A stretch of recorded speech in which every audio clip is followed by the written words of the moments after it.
दोस्तों आज हम लोग शुरू करने वाले हैं मल्टीप्लिकेशन ऑफ वेक्टर्स, जिसमें कि मेन टॉपिक रहेगा डॉट प्रोडक्ट। उसके पहले लेकिन हम लोग करेंगे multiplication of vectors by vector quantity by a scalar quantity, और उसके बाद मेन शेयर जो होगा या डॉट प्रोडक्ट या स्केलर प्रोडक्ट का होगा। तो अभी तक अगर आपने डेस्टिनी जी को सब्सक्राइब नहीं किया हो तो कर लें और बेल आइकन जरूर प्रेस करें ताकि आपको नोटिफिकेशन मिलते रहे। And hello students, welcome to your destiny ji. मैं हूँ आपका मेंटर RK सर। चलते हैं क्लास में।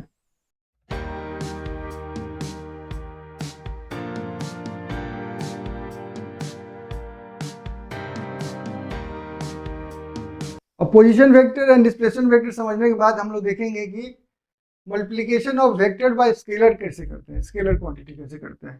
तो उसके लिए आपको याद रखना होगा जो प्रोडक्ट है ऑलवेज क्या होगा, वेक्टर होगा। तो यहाँ पे एक सिंपल कॉन्सेप्ट को समझने की कोशिश करते हैं। देखिए एक ए वेक्टर दिया हुआ है, आप उसको अगर 2 से मल्टीप्लाई करते हो तो दुगना हो जाएगा, यानी कि 2A वेक्टर हो जाएगा। अगर -1 से मल्टीप्लाई करो तो उसका डायरेक्शन चेंज हो गया, जस्ट उसको मैग्नीट्यूड बढ़ गया, लेकिन वो वेक्टर फॉर्म में ही रहा। यहाँ पे समझिए, ठीक से आप बात समझिए, ये ए है, ठीक है। ये कैसे बना है, +2 एंड 1 +1, माने ये समझिए रूट ओवर, अगर पाइथागोरस समझते हो तो root over 2 square plus 1 square करके बना है ये, यानी कि रूट ओवर 5 है। ये कितना है, ये यहाँ पे रूट ओवर 5 है। तो रूट ओवर 5 है। अब इसका 3 गुना आप करोगे तो root over 5 into root over 5 plus root over 5 होगा, यानी कि आपका 3 इंटू रूट ओवर 5 हो जाएगा। ये आंसर आएगा। तो 3 गुना स्ट्रेंथ हो गया उसका। इसको देखिए आप, 3 root over 6 square plus 3 square कितना होता है, 36 प्लस 9, यानी कि रूट 45। 45 का मतलब आपका 3 स्क्वायर इंटू 5, 3 बाहर आ जाएगा, रूट 5 तो आया रूट 5, 3 रूट 5। तो आप एक्यूमुलेटेड फॉर्म में लिखे तो इस तरह से आ गया। तो इसका कॉन्सेप्ट यही है कि जस्ट आप जितना वैल्यू जो आपका स्केलर वैल्यू है उसको दे रहे हो, बस उसी का माइनस में दे तो माइनस में लिखिए, प्लस में दे रहे हो प्लस में लिख दीजिए आंसर को।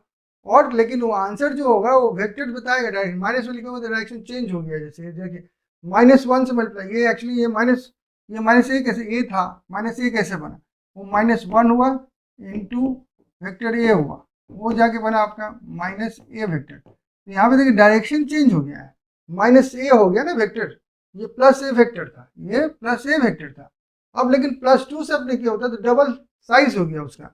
जैसे यहाँ पर भी देखिए ए ऐड हो गया 3 है, बन गया जैसे जिसके यहाँ पे 3 बना है उसी तरह से ये बना है। अब यहाँ पे देखिए एक में क्वेश्चन नहीं है, ये एग्जाम्पल है समझाने के लिए कि a vector A is given as the following figure. यहाँ पे वेक्टर ए दिया हुआ है, ये एक वेक्टर है। अब अगर देखिए हम समझाने के लिए दिया गया है, 4A बताइए और -4A बनाइए ग्राफिकली। तो देखिए 4A क्या होगा, इसे 4 गुना सेम डायरेक्शन में, तो 2 3 और 4, ये जो लाइन बना आपका ये 4A। अब -4A क्या होगा, -4A उसका मैग्नीट्यूड तो सेम होगा, देखिए ये लेंथ इतना ही रहेगा लेकिन उसकी डायरेक्शन चेंज होगी। लेंथ इतना ही रहेगा लेकिन उसकी डायरेक्शन दूसरी तरफ हो जाएगा, -4A + 4A। तो इस तरह से आपको समझना होगा कि स्केलर क्वांटिटी से जब भी आप एक वेक्टर क्वांटिटी को मल्टीप्लाई करोगे वो आंसर जो है हमेशा वेक्टर ही आएगा, और उसकी मैग्नीट्यूड बढ़ जाएगी। जो भी मैग्नीट्यूड आप स्केलर का होगा बन जाएगा। साइन अगर नेगेटिव है किसका, स्केलर का, तो direction of the vector change हो जाएगा, ऑपोजिट डायरेक्शन में 180 डिग्रीज में चला जाएगा। तो एक सिंपल क्वेश्चन देखते हैं इसको कैसे करते हैं। देखिए कह रहा है कि given vector A is this, तो बताइए 3A क्या। मैंने कहा कि कुछ भी नहीं, ए का जो भी वैल्यू होगा 3 टाइम्स कर दीजिएगा। ए आपको क्या दिया हुआ है, ए दिया हुआ है ए is equal to 2i + 3j, ठीक है। आपको 3A करना है, ठीक है। तो 3 ब्रैकेट 2i + 3j, ये कितना बन जाएगा 6i + 9j। तो ये हो गया आपका आंसर। तो कुछ नहीं है, जस्ट स्केलर के साथ में वेक्टर का मल्टीप्लिकेशन एक बहुत बड़ा चीज़ नहीं है। ये कॉन्सेप्ट है, बेसिक चाहिए इसलिए इंक्लूड किया गया। मेन हम लोग क्या करने वाले हैं, स्केलर प्रोडक्ट या डॉट प्रोडक्ट करने वाले हैं, इसको थोड़ा प्रैक्टिस करने के बाद। तो चलते हैं हम लोग स्केलर या डॉट प्रोडक्ट में ऑफ वेक्टर्स। इसमें याद रखिएगा लेकिन प्रोडक्ट इज ऑलवेज स्केलर। अभी मैंने कहा था multiplication of a vector by scalar quantity is always vector. यहाँ पे मल्टीप्लिकेशन हम लोग पढ़ेंगे 4 तरह का। अभी हम लोग फर्स्ट कर लिए कौन सा आपका, अभी multiplication of vector by scalar quantity.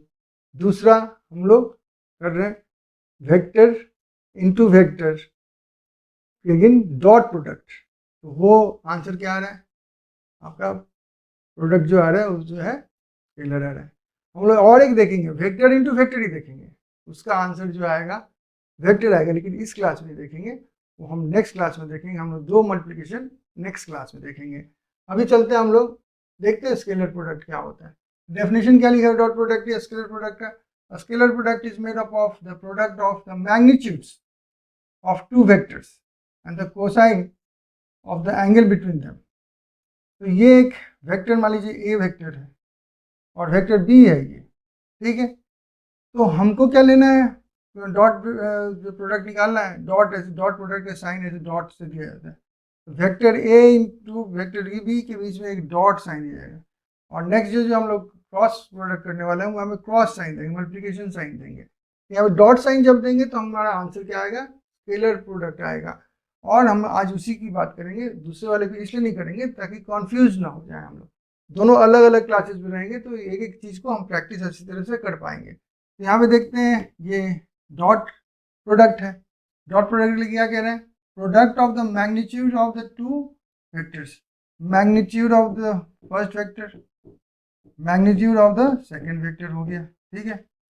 तो और क्या करना है, एंड और भी चीज एक मल्टीप्लाई करना है, and the cosine of the angle between them, cos of the angle between them. इन दोनों के बीच में एंगल एक बना हुआ है, यहाँ पे देखिए थीटा एंगल, उसका कॉस निकालेंगे तो हमें ये पता चलेगा क्या, इसका स्केलर प्रोडक्ट या डॉट प्रोडक्ट कितना है। अब ये देखिए फिगर जो बना हुआ है थोड़ा सा ऐसे बना हुआ है ना, ऐसे कुछ बना हुआ और यहाँ पे थीटा लिखा हुआ, ठीक है। अगर ये आपका ए वेक्टर है, ये बी वेक्टर है, कह रहा है कि इसका अगर आप ए डॉट आप बी करते हो वेक्टर्स, तो आंसर क्या आना चाहिए, मैग्नीट्यूड। मैं नहीं लिख रहा हूँ ऐसे, जानबूझ के नहीं लिख रहा हूँ, नेक्स्ट में दिखाऊंगा आपको। ए इंटू बी सीधा लिखना है आपको और कॉस थीटा कर देना। अब देखिए ऐसे करने में थोड़ा सा दिक्कत हो रही है ना, समझ में नहीं आ रही है। इसको अगर हम ऐसे कर देते कि थोड़ा सा घुमा देते, ऐसे कर देते, किसी एक्सिस पर ला कर रख देते और कहते कि चलिए ये जो आप देख रहे हैं ना, ये यहाँ से यहाँ तक आप जो देख रहे हो, ये है आपका बी या ए, ठीक है। और ये आपका सॉरी, ये तो वाई एक्सिस हो गया, इसको छोड़ दीजिए, ये आपका है बी और इनके बीच में ये थीटा बनेगा।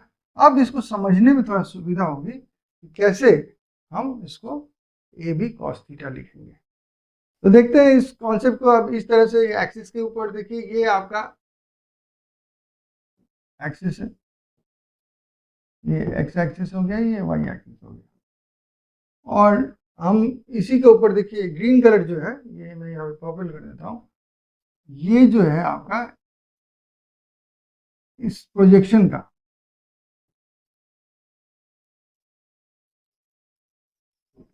ऐसे ड्रॉप करेंगे, यहाँ पे सुलाएंगे तो ऐसे सोएगा, माने ड्रॉप करेंगे इसका हिस्सा, तो उसका हिस्सा कुछ बनेगा वो यहाँ पे देंगे।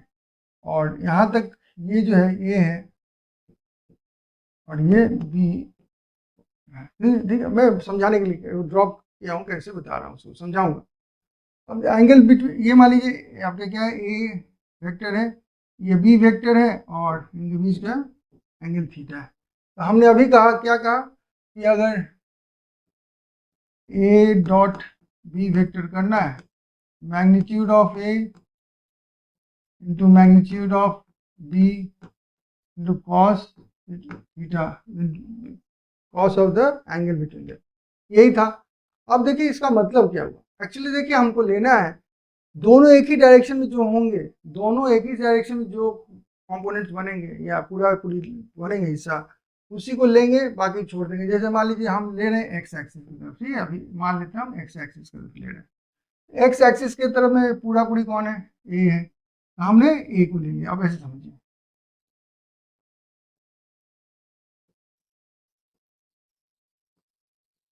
क्या कर रहा हूं मैं, ए को पूरा ले रहा हूं मैं, ए का मैग्नीट्यूड का जो एक्स एक्सिस से जा रहा है, और बी क्या क्या कर रहा हूं मैं, बी को एक तरह से एक्स एक्सिस की तरफ सुला रहा हूँ। कैसे सुला रहा हूँ, असल में हम जानते हैं resolution of vectors, resolution of vectors में हमने देखा था कि अगर एक्स एंड वाई एक्सिस है और एक वेक्टर बी यहाँ पे, तो उसका अगर रेजोल्यूशन किया जाए तो इधर जो है बी एक्स वाला कंपोनेंट आएगा, इधर जो आएगा बी वाई वाला कंपोनेंट आएगा। ये तो आप जानते हो, और ये भी जानते हो कि अगर यहाँ पे एक्स एक्सिस के और बी के बीच अगर एक्स और माने एक्स और बी के बीच में अगर थीटा का ये है क्या एंगल है, तो क्या बनाएगा, बी एक्स क्या बन जाएगा, बी कॉस थीटा कहलाएगा। और इस तरफ तब क्या कहेगा, B Y will be called B sine theta. ये तो आप जानते हो, मुझे अभी साइन थीटा से मतलब नहीं, ये तो आप जानते हो। तो ये जो हिस्सा है ये आपका यहाँ पे क्या आया, बी एक्स आया, और बी एक्स जो है कितना होगा, बी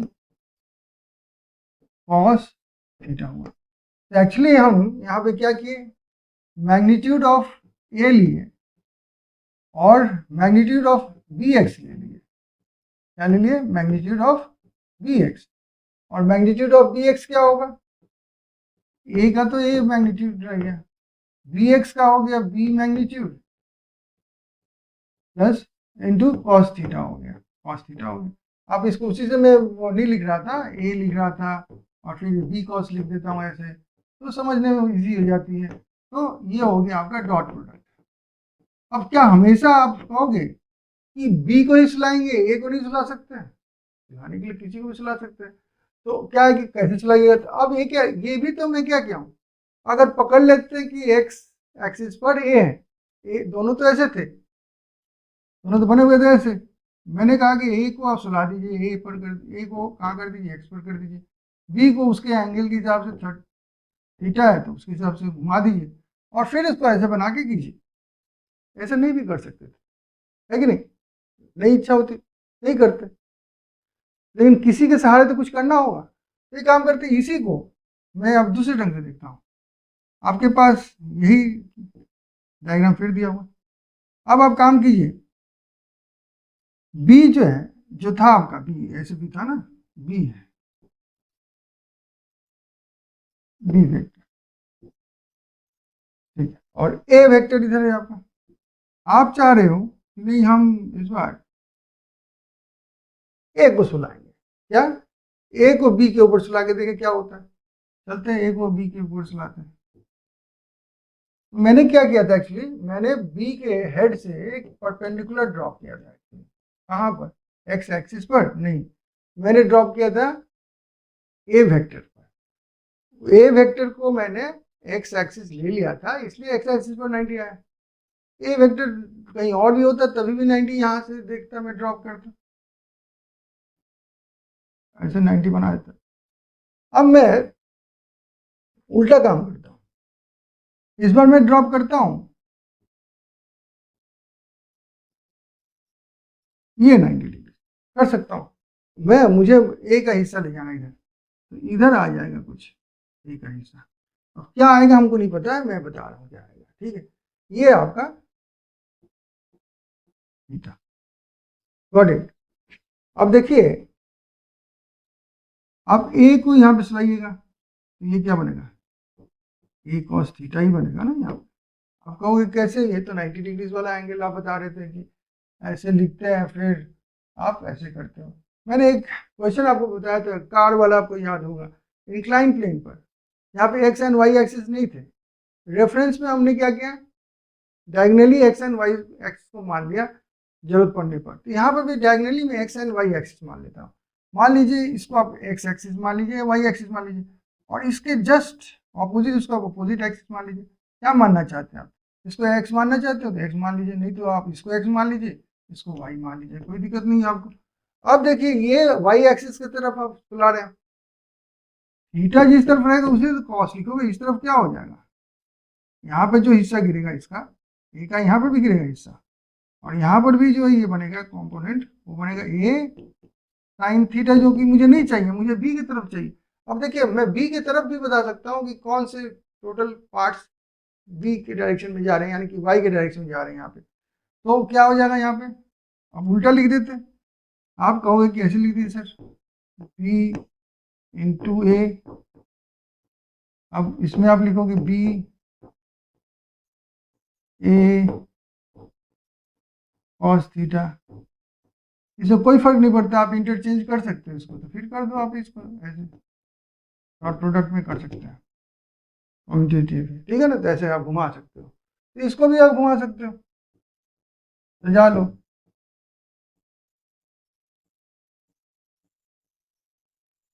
तो ये भी वही है, वो ये भी वही, आप इसको फिर से आप लास्ट लाइन लिख लो।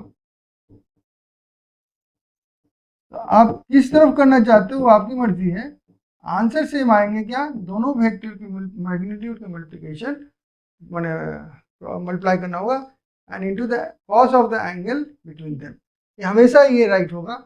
और देखिए यही मैं बता रहा था कि ये कॉम्पिटेटिव है, यानी कि ए इंटू बी लिख दीजिए या बी इंटू ए लिख दीजिए, आंसर दोनों केस में। तो यहाँ पे देखिए ए इंटू बी किया गया था, ए बी कॉस थीटा आया, और यहाँ पे क्या लेना है, ए बी इंटू ए लिखा हो तो बी कॉस बी इंटू ए कॉस थीटा है, बी इंटू ए कॉस थीटा है।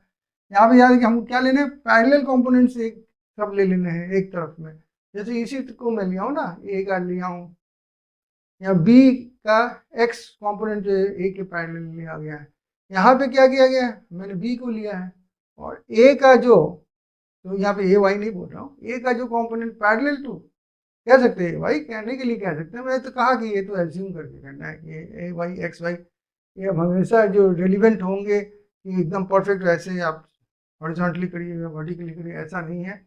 ये आपके क्वेश्चन के ऊपर आधार पर डिपेंड करता है कि आप एज्यूम कैसे कर लोगे एक्स एंड वाई को। जैसे मैं बताया इंक्लाइन प्लेन में तो नहीं कर सकते, ये याद होगा आपको ना, जैसे कि इंक्लाइन प्लेन में दिखाया था, यहाँ से एक इंक्लाइन प्लेन है और यहाँ पे एक कार है, याद होगी आपको कार, अब कार बनाना पड़ेगा मुझे, अब कैसे भी कार बना देता हूँ मैं, ऐसे कार है, ठीक है। तो ये कार जो है इसका वेट है या मास है जो भी कहिए, mg यहाँ पे है।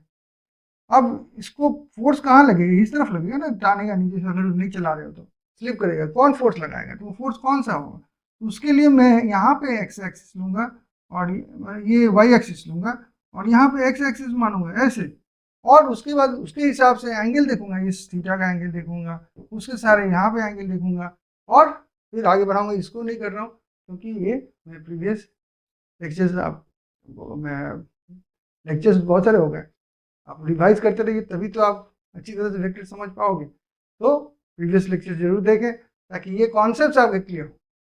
तो ये आप ऐसे कर सकते हो इंक्लाइन प्लेन पर। अब इसको हम तो वाई मानने के लिए कह रहे हैं ना, इसको एक्स मानने के लिए कह रहे हैं। तो देखिए एक्स यहाँ पे नेगेटिव तरफ में पॉजिटिव पकड़ रहे हैं, ये भी बात अभी अपने सुविधा के अनुसार कर रहे हैं। यहाँ पे जो है, यहाँ पे वाई इधर कर दिए, एक्स इधर कर दी, अपनी सुविधा के अनुसार करना है। समझने के लिए X and Y main factor नहीं है, फैक्टर है कि आप कंपोनेंट्स, पैरेलल कंपोनेंट्स लेकर काम करते हैं। देखिए आपको अजीब लग रहा होगा कि एक वेक्टर क्वांटिटी को जब हम एक वेक्टर क्वांटिटी से मल्टीप्लाई कर रहे हैं तो वो आंसर दे रहा है स्केलर क्वांटिटी का, ये कैसे अजीब बात है। ऐसा प्रैक्टिकल लाइफ में होता हुआ क्या, ये थ्योरी है, प्रैक्टिकल लाइफ में भी होता है। एग्जाम्पल सबसे अच्छा इसका एग्जाम्पल है वर्क। वर्क कैसे आप जानते हो, सिंपल क्लास 10 में भी पढ़े हो, 9 में भी, work done is equal to force applied into displacement of the object, ये होता है ना। तो देखिए यहाँ पे तो ये तो कोई नहीं लग रहा है वेक्टर क्वांटिटी का, और कॉस थीटा भी नहीं दिख रहा है यहाँ पे, तो मैं थोड़ा समझा दूँ। डिस्प्लेसमेंट तो आप जानते हो क्या हो गया, वेक्टर क्वांटिटी हो गया, फोर्स क्या हो गया, तो ये दोनों बातें तो ठीक हो गई, लेकिन हमको तो यहाँ पे मैग्नीट्यूड चाहिए, तो एफ एंड डी लिख सकते हैं, तो कोई फर्क नहीं पड़ा, आप ऐसे लिख लो या फिर लिख लो। तो ये बात तो आपके आज के ज़माने में ऐसे हो गया, पहले के ज़माने में खाली एफ एंड डी आप लिखा करते थे। अब एक समस्या है कि इसमें कॉस कहाँ है, कॉस थीटा कहाँ है। अब देखिए जब हम फोर्स, जब वर्क हम क्लास 9, 10, 8 में जब वर्क पढ़ रहे थे, हम सोचते थे कि किसी चीज़ को ऐसे हमने दाबा, जैसे प्रेस किया या धक्का दिया तो वो आगे बढ़ा, तो हम लोग एकदम पैरेलली अपने सामने की तरफ चीज को ठेल रहे हैं एज्यूम करके। तो उस समय क्या होता है कि डिस्प्लेसमेंट जिस डायरेक्शन में है, मेरा फोर्स भी उस डायरेक्शन में है, और तब क्या हो जाता है, मेरा कॉस जो बिटवीन हो जाता है दोनों के जीरो हो जाता है। फोर्स के और डिस्प्लेसमेंट के बीच में जो एंगल जो होता है जीरो हो जाता है, कॉस जीरो हो जाता है, एंड कॉस जीरो 1 होता है। तो कॉस जीरो 1 होने का अल्टीमेटली क्या रिजल्ट हो गया कि एफ इंटू डी, लेकिन एक्चुअली उसके पास कॉस थीटा है, क्योंकि हमेशा हम फोर्स भी हमेशा पैरेलल नहीं लगाते डिस्प्लेसमेंट का। अब यहाँ पे 2-3 एग्जांपल्स उसको हम समझेंगे, उसमें अंतर भी कुछ समझेंगे ताकि क्लियर हो सके। तो एक देखिए, आप घर में झाड़ू लगाते होंगे कभी कभी मम्मी को हेल्प करने के लिए, या कभी आपकी नौकरानी नहीं आई, मम्मी कहती है झाड़ू दे दो, गंदा करके रखा 3 दिन से, या हॉस्टल में भी रहोगे तो आपको झाड़ू तो खुद देना पड़ेगा। तो ये झाड़ू है, समझ लीजिए ये आपका झाड़ू है, एक छोटा सा यहाँ पे ऐसे बना, ठीक है, ये झाड़ू है, आप इसको ऐसे करना चाहते हो, ठीक है, तो पुल कर रहे हो एक तरह से इधर, फोर्स लगा रहे, और तुम झाड़ू कैसे झाड़ू करेगा, ऐसे झाड़ू करेगा, इधर जाएगा ना।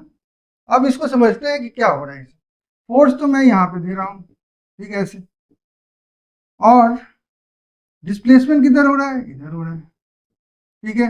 अब देखते हैं हम लोग कि यहाँ पर एफ का जो है कॉम्पोनेंट एक बनेगा जिसको हम कि एफ एक्स कहेंगे, उसी तरह से एक कंपोनेंट वर्टिकली जाएगा जिसको कि हम कहेंगे एफ वाई, ठीक है। एक फोर्स ऊपर की तरफ लग रहा है आपका, एक तरफ आपका direction parallel to the displacement लग रहा है। आपने दिया था डायगोनल एक फोर्स, टाना था आपने इसको, क्या है आपका ब्रूम को। अब देखिए, मान लीजिए एंगल बनता है इनके बीच में, फ्लोर के और आपके रॉड, जो ब्रूम का रॉड है उसमें, वो मान लीजिए थीटा है, तो यहाँ पे एफ एक्स क्या हो कहलाएगा, फिर F X is equal to F cos theta हो जाएगा। इस तरह से हम देखते हैं कि जो वर्क डन होगा वो कितना हो जाएगा, दिस इंटू दिस हो जाएगा ना, यही पैरेलल वाला ही वर्क लोगे ना आप। तो देखिए यहाँ पे हो जाएगा work done is equal to F X into cos theta, और क्या छूट गया, इंटू डी, ठीक है ना। एफ एक्स में लिख दिया, गलत लिख दिया, एफ इंटू कॉस थीटा होगा, क्योंकि F X is equal to F cos theta. ये बात समझ में आ गई। अब आप क्या करते हो, W is equal to F, magnitude लिखना है तो ऐसे लिख दो, डिस्प्लेसमेंट ऐसे, इंटू कॉस थीटा, और ये हो गया आपका एक्सप्रेशन। तो इस तरह से हम लोग इसको आगे या पीछे लिखेंगे, हम बताए ना, लिख के एक्स फॉर्म में लिख सकते हो, डी के फॉर्म में लिख सकते हो, इसको आप एक्स का फॉर्म में लिखा तो W आगे या पीछे लिखे तो कोई दिक्कत नहीं है। इसको आप एफ कॉस, और ये कॉस थीटा है तो यहाँ पे भी कॉस थीटा हुआ छूट गया है, ठीक है। अब आप कहोगे इसमें ठीक है, ये तो समझ गया, ये आप बता नहीं रहे हो, ये तो मैंने यहाँ पर भी फोर्स दिया था, ये कहाँ गया, ये फोर्स कहाँ गया, झाड़ू तो अपने तो फ्लोर को स्वीप कर रहा है, ऊपर तो नहीं आया, मैंने टाना तो नहीं, आपने टाना लेकिन ऊपर नहीं आया, इसलिए नहीं आया कि इसका एक फोर्स, यहाँ से एक फोर्स जो है जिसको वेट कहते हैं, वो डाउनवर्ड्स था, जो कि ग्रेविटेशनल पुल के चलते था। तो आपने जो पुल दिया ऊपर में, वो उस फोर्स से कम था, उस वेट से कम था, इसलिए ये उठा नहीं। अगर उस वेट से ज़्यादा आपका होता है तो आपका झाड़ू ऐसे उठ जाता है, कभी कभी तो उड़ जाता है। जैसे कि ये लड़के का देख लीजिए, ये लड़का एक क्या कर रहा है, ट्रंक को ठेल रहा है, और देखिए थोड़ा छोटा बच्चा है, बड़ा ट्रंक है, तो पैरेलली नहीं कर रहा है, वो थोड़ा सा देखिए डायगोनली ऐसे कर रहा है। तो यहाँ पर क्या हो रहा है, उसका डिस्प्लेसमेंट तो ऐसे हो रहा है, ठीक है, लेकिन उसकी फोर्स जो है डायगोनल ऐसे है, इसको यहाँ पे पुल कर रहे थे, यहाँ पे पुश कर रहे हैं। अब यहाँ पे क्या हो रहा है कि ये जो फोर्स है, 2 कंपोनेंट्स बना रहा है ऐसे, ठीक है, कोई दिक्कत नहीं। एक तो यहाँ पे एफ एक्स आ जाएगा यहाँ पे, जो कि पैरेलल टू डी होगा, ठीक है, और दूसरा जो है ऊपर चले जाएगा एफ वाई, जो कि वर्टिकली अपवर्ड जा रहा है। तो यहाँ पे क्या कहेंगे फिर, तो यहाँ पे हम कहेंगे कि इसका हो गया work done is equal to क्या, एफ एक्स इंटू डी, और W is equal to F X क्या है आपका, यहाँ पे एफ एक्स को आप लिख सकते हो एफ कॉस थीटा, यहाँ पे 20 डिग्री दिया हुआ है तो आप ऐसे लिख दो, तो F cos 20 degree into D, यानी कि work done is equal to यहाँ पे हो गया एफ डी कॉस 20 डिग्री। अब यहाँ पर भी आपको क्वेश्चन उठ सकते हैं कि ये कहाँ गया, ये जो फोर्स एफ वाई, जो बात इसमें लागू था वही बात इस ट्रंक के लिए भी लागू होगा। ट्रंक इतना भारी है कि उसका जो फोर्स यहाँ से इधर जो आ रहा है वेट, उससे वो कम है फोर्स, उसको ऊपर नहीं उठा पा रहे। अगर अगर ज़्यादा होता उड़ जाते, ऐसे कभी उठ नहीं जाते, ठेलते हैं तो उड़ जाते हैं, थोड़ा सा उठ सकता था। अब देखिए उठना जरूरी है, वैसा एक क्वेश्चन देता हूँ। ये देखिए एक लड़का है, किक करते हैं यहाँ से, मान लीजिए लेग से अपने बॉल को, ठीक है, ऐसे किक किया, कहाँ ऐसे फोर्स लगा मारा, उसने किक किया ऐसे। अब देखिए बॉल यहाँ पे आया, बॉल कहाँ गया, यहाँ पे। अब देखिए बॉल ठीक समझिए, लड़का यहाँ पे किक किया, बॉल यहाँ से यहाँ पे आ गया। उसने किक कैसे किया था, उसने किक किया था ऐसे, ठीक है। अब देखिए वर्क कैसे हुआ, देखिए डिस्प्लेसमेंट तो यही है, कौन सा, ये ठीक है। यहाँ पे डी आर एक छोटा सा डिस्प्लेसमेंट दिखाया गया, मैं पूरा दिखा दे रहा हूँ, डी आर भी कह सकते हैं आप, कोई बात नहीं है, छोटी सी डिस्प्लेसमेंट दिखाने के लिए यहाँ पे कहा गया। मैं पूरा ये डिस्प्लेसमेंट तो टोटल आपका ये ऐसे ऐसे बनाया, ये डॉट लिया हूँ मैं और ये डॉट लिया हूँ, ये डॉट और ये डॉट, ठीक है, फाइनल और इनिशियल डॉट, और ये फोर्स है, फोर्स एफ है। अब मान लीजिए इनके बीच में एंगल दे दीजिए थीटा, तो इसका एक कंपोनेंट होगा जो कि इस तरफ होगा, ठीक है, तो वो क्या बनेगा, एफ एक्स कर दीजिए, और एक कंपोनेंट ऊपर गया होगा जिसको आप एफ वाई कर दीजिए। अब देखिए ये जो वर्क इधर डिस्प्लेसमेंट जो हुआ है, ठीक है, ये एक डिस्प्लेसमेंट हुआ याद है, ठीक है, तो ये वर्क हो गया। तो लेकिन बॉल आया यहाँ पे नहीं, क्यों, क्योंकि ये जो वर्क है इस तरफ, मैं अब समझा रहा हूँ, ये D1 कर देता हूँ, ठीक है, ये D1 कर देता हूँ, तो ये वर्क 1 है जो कि एफ एक्स इंटू D1 में हुआ है, और ये कितना होगा एक्चुअली, यहाँ पे होगा W1 is equal to F X, कितना, एफ कॉस एक्स लिख सकते हैं, इसको लिख सकते हैं एफ D1 है, सॉरी, कॉस थीटा, ठीक से लिख दूं मैं, W1 क्या है मेरा, is equal to F vector का मैग्नीट्यूड प्लस डी का मैग्नीट्यूड एंड D1 पकड़ लेता हूँ इसको, ठीक है, कॉस थीटा। अब देखिए ये तो बॉडी यहाँ पे था, बॉडी तो यहाँ पे आ गया है ना, बॉडी यहाँ पे आ गया, तो बॉडी तो यहाँ से यहाँ तक भी डिस्प्लेस हुआ है, तो D2 हो गया। इस बार देखिए एक फोर्स इधर भी F1 है और D2 डिस्प्लेसमेंट, तो दो वर्क हो गए यहाँ पे।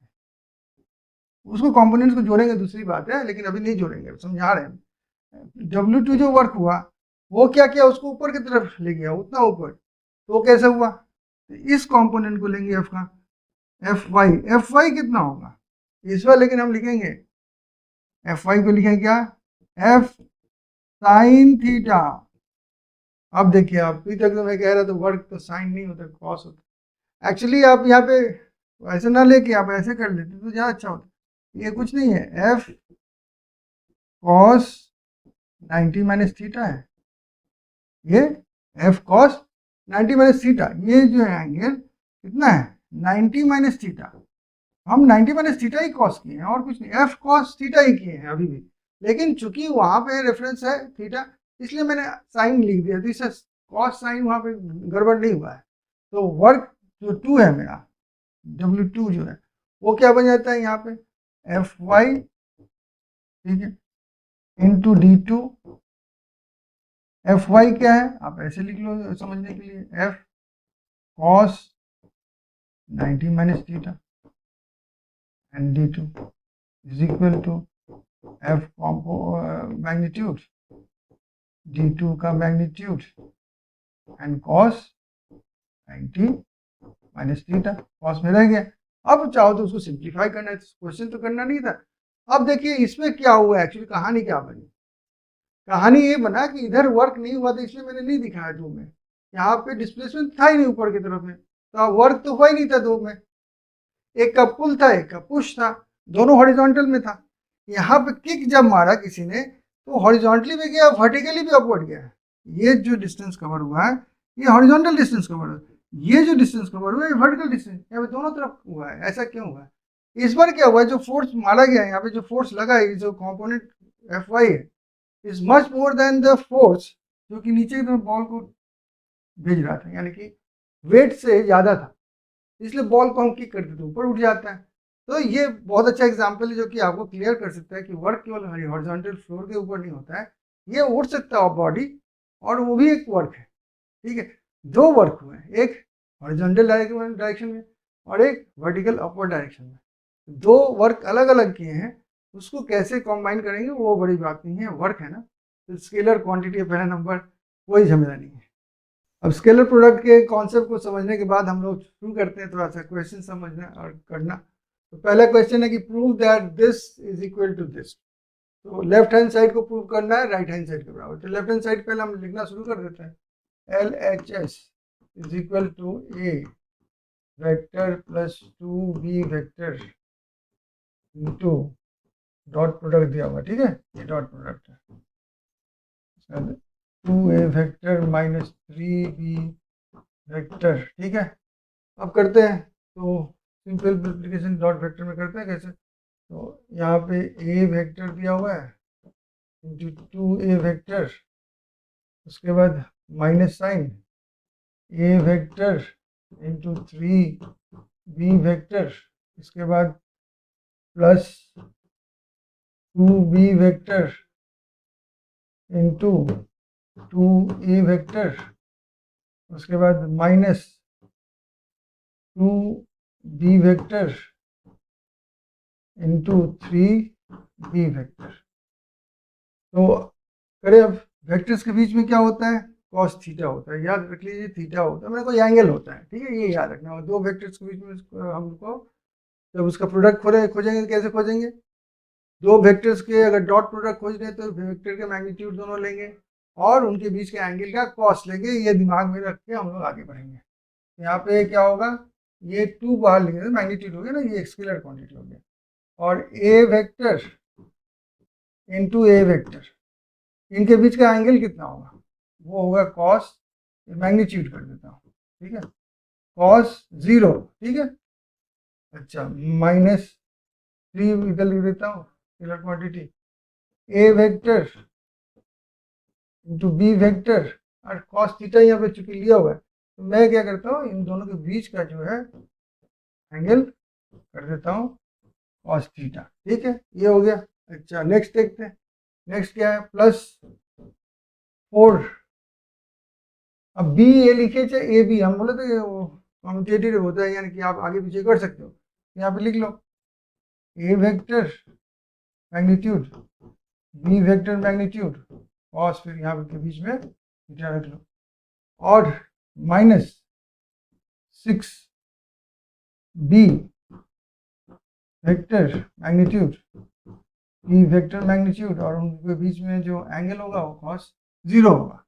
इसको आगे बढ़ाते हैं, ये तो 1 हो गया और ये मैग्नीट्यूड हो गया, तो ये क्या हो गया, 2 इंटू ए हो गया, ठीक है, प्लस माइनस 3, यहाँ पे ये मैग्नीट्यूड ए लिख दीजिए, बी लिख दीजिए, एंड इसके बीच में कॉस थीटा लिख दीजिए, प्लस 4, ए लिखिए, बी लिखिए, कॉस थीटा लिख दीजिए, ठीक है, और minus 6 B magnitude and cos 0 के लिए 1 लिख दीजिए, इज इक्वल टू, इसको लिखिए 2A स्क्वायर लिख सकते हैं, ये दोनों सब्ट्रैक्ट भी कर सकते हैं, ठीक है, तो ये प्लस 1 हो जाएगा, 1 में तो ए बी लिख देते हैं, ए बी कॉस थीटा, और ये माइनस 6 स्क्वायर कर दीजिए। अब देखिए कंपेयर करके आंसर हमारा मिलता है कि नहीं, हाँ मिल गया, तो इस तरह से हमें मिल गया RHS। सिंपल वर्किंग, कुछ नहीं किया मैंने, जो रूल था उसको अप्लाई किया। अब चलिए हम लोग देखते हैं कि जो डॉट प्रोडक्ट में जो एंगल निकलता है वो कैसे हम लोग निकाल सकते हैं। तो देखिए यहाँ पे एज्यूम कर लेते हैं पहले कि ये जो है ये कैपिटल ए एक पॉइंट है और ये कैपिटल बी पॉइंट है, और ये एरोज नहीं दिया हुआ है, मैं एक दे के बता दिया हूँ कि यहाँ पे एरोज का देना ना देना बराबर है, ये दोनों वेक्टर्स हैं, क्या है, डॉट प्रोडक्ट निकालना है।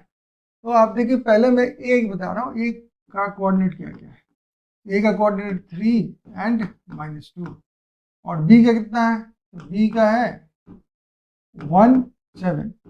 अब उसको आप वेक्टर फॉर्म में लिखिए, ए के फॉर्म में लिखिएगा तो A is equal to, actually यहाँ पे दो पार्ट कर देते हैं ना, A X part and A Y part. उस तरह से बी का जो है वो होगा B X part plus B Y part, ठीक है। और हम क्या करेंगे फिर, तो हम ले लेते हैं ए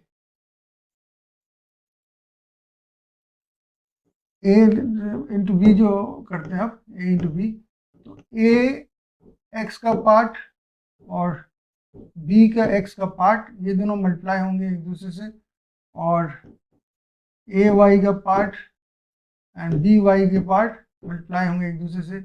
इनके बीच का जो ये बनेगा थीटा 0 बनेगा, इसके बीच का भी जो थीटा बनेगा 0 बनेगा। आप कहोगे कि आप ए, मैं और भी दिखा रहा हूँ, ए मैं जानबूझ के ऐसे लिख रहा हूँ समझाने के लिए, ए और A X and B Y में भी तो एक इंटरेक्शन होना चाहिए, तो A Y A and B Y, तो उसमें कॉस दोनों के बीच में चूंकि 90 एक्सिस 92 डिग्री पे होता है, 90 डिग्रीज होगा, और यहाँ पर आपका ए वाई जो है इंटरेक्ट करेगा बी एक्स से, तो उनके बीच का भी एंगल जो होगा 90 डिग्रीज होगा। तो अल्टीमेटली ये 1 हो जाएगा, तो ए एक्स बी एक्स बनेगा, तो उसी से नीचे लिखा था, ये काम का नहीं है मेरा, और ए वाई बी वाई बनेगा, और ये काम का नहीं है, और ये तो 0 हो जाएंगे क्योंकि cos 90 0, तो ये भी 0 हो जाएंगे। तो अल्टीमेटली हमारा a प्लस बी ये बनता है। अब देखिए यहाँ पे ए एक्स कौन सा है, तो ए एक्स वैल्यू जो है 3 है, तो आप ए बी आप लिखोगे तो 3 इंटू 1 प्लस साइन, ए वाई जो है -2 है इंटू 7, ये हो गया 3 माइनस 14 इज इक्वल टू -11। ये मिल गया हमें, ठीक है, क्या ये भी मिल गया। अब मुझे क्या चाहिए, अब देखें हम कैसे निकाल रहे हैं, भी सोचिए कि हमने कहा था कि a into B, A into B is equal to क्या होता है, magnitude of A into magnitude of B cos theta between the, यही कहते हैं ना। मुझे कॉस थीटा खोजना है, तो मैं क्या करूँगा, ये वेक्टर समझाने के लिए लिख देता हूँ। तो cos theta will be equal to vector A into vector B upon magnitude of A into magnitude of B। ये जो है क्या है, ये आपका vector A into vector B ही है, ये वाला जो है ऊपर वाला हिस्सा vector A into vector B है। अब हमको magnitude of A and B चाहिए, तो मैग्नीट्यूड ऑफ A खोजता हूँ मैं।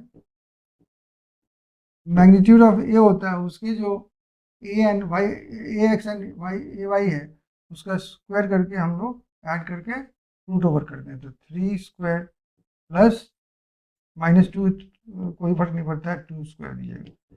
यहाँ पे हो गया 9 प्लस 4 13, और बी का आपका मैग्नीट्यूड जो होगा वो बनेगा root over 1 square plus 7 square, ये बन जाता है आपका 150 हो जाता है, ये हो गया, ठीक है। तो इस तरह से हमको √13 एंड √50 मिल गया, दोनों का मिल गया।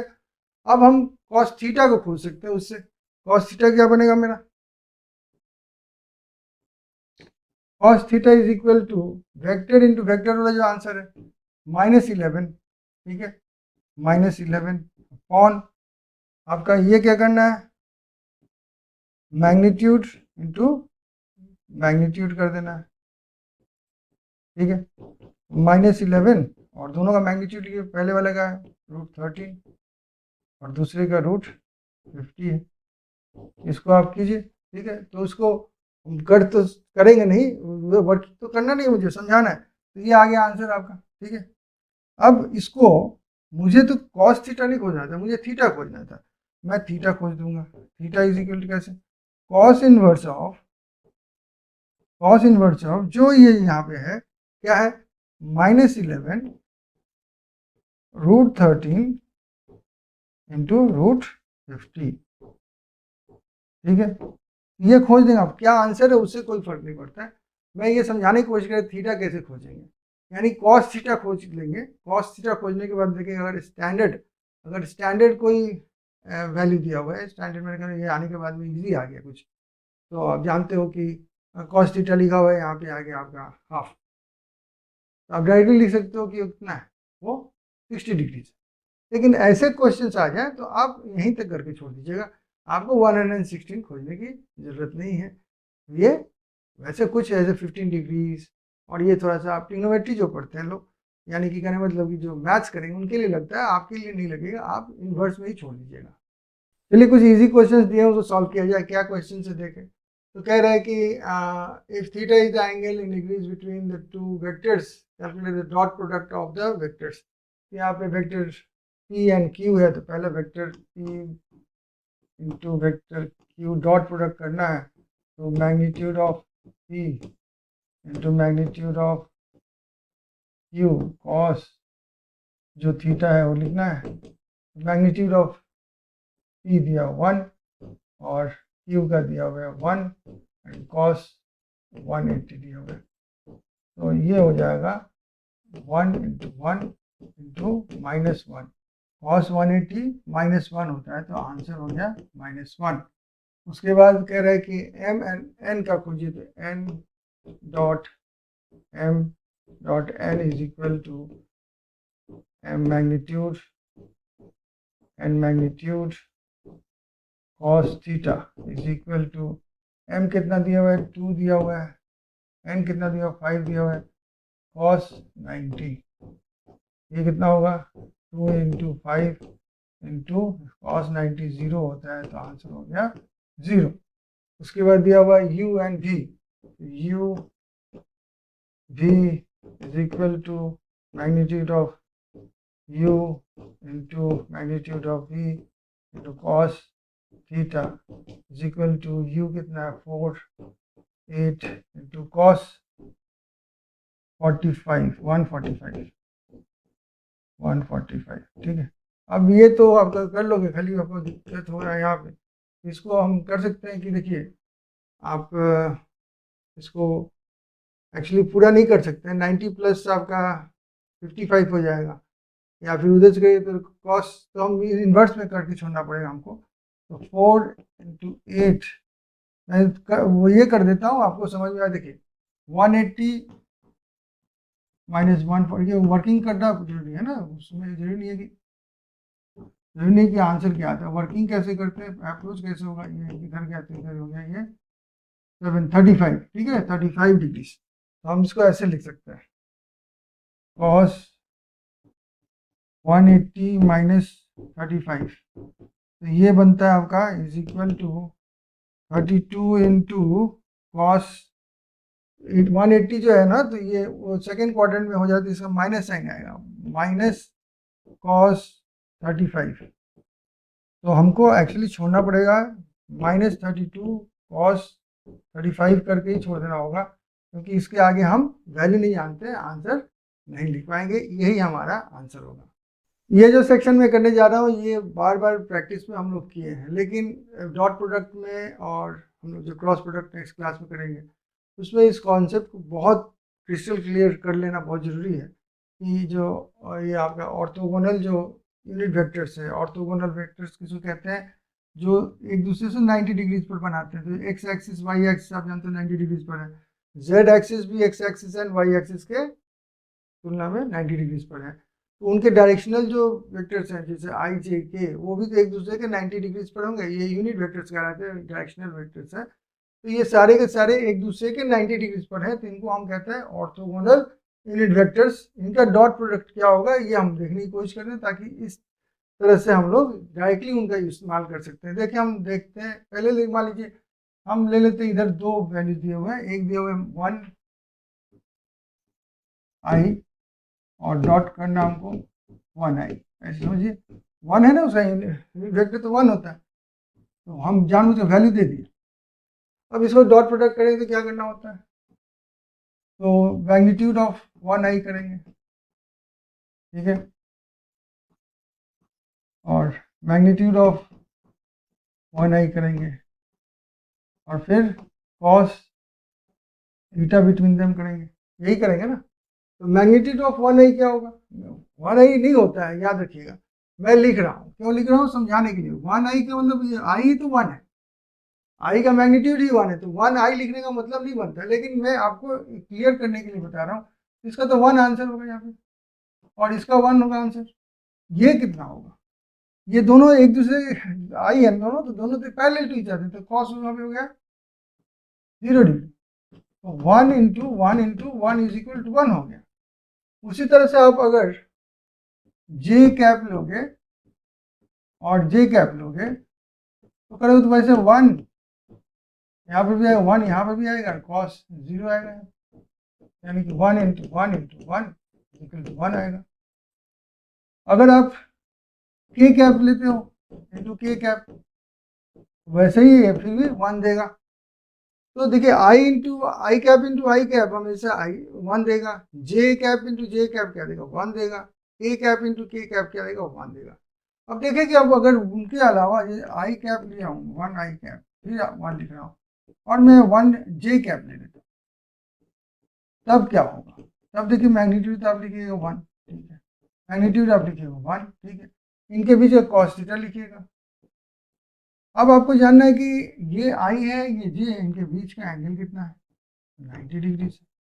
तो आप क्या करोगे, यहाँ पे लिखोगे 1 इंटू 1 और कॉस 90 लिख दोगे। कॉस 90 आपको जानना पड़ेगा कितना होता है, तो वो 1 इंटू 1 इंटू 0 होता है, यानी कि आंसर 0 हो गया।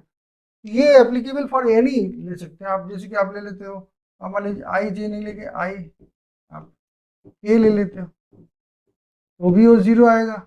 आप अगर जे और के ले लेते हो तो भी वो 0 आएगा।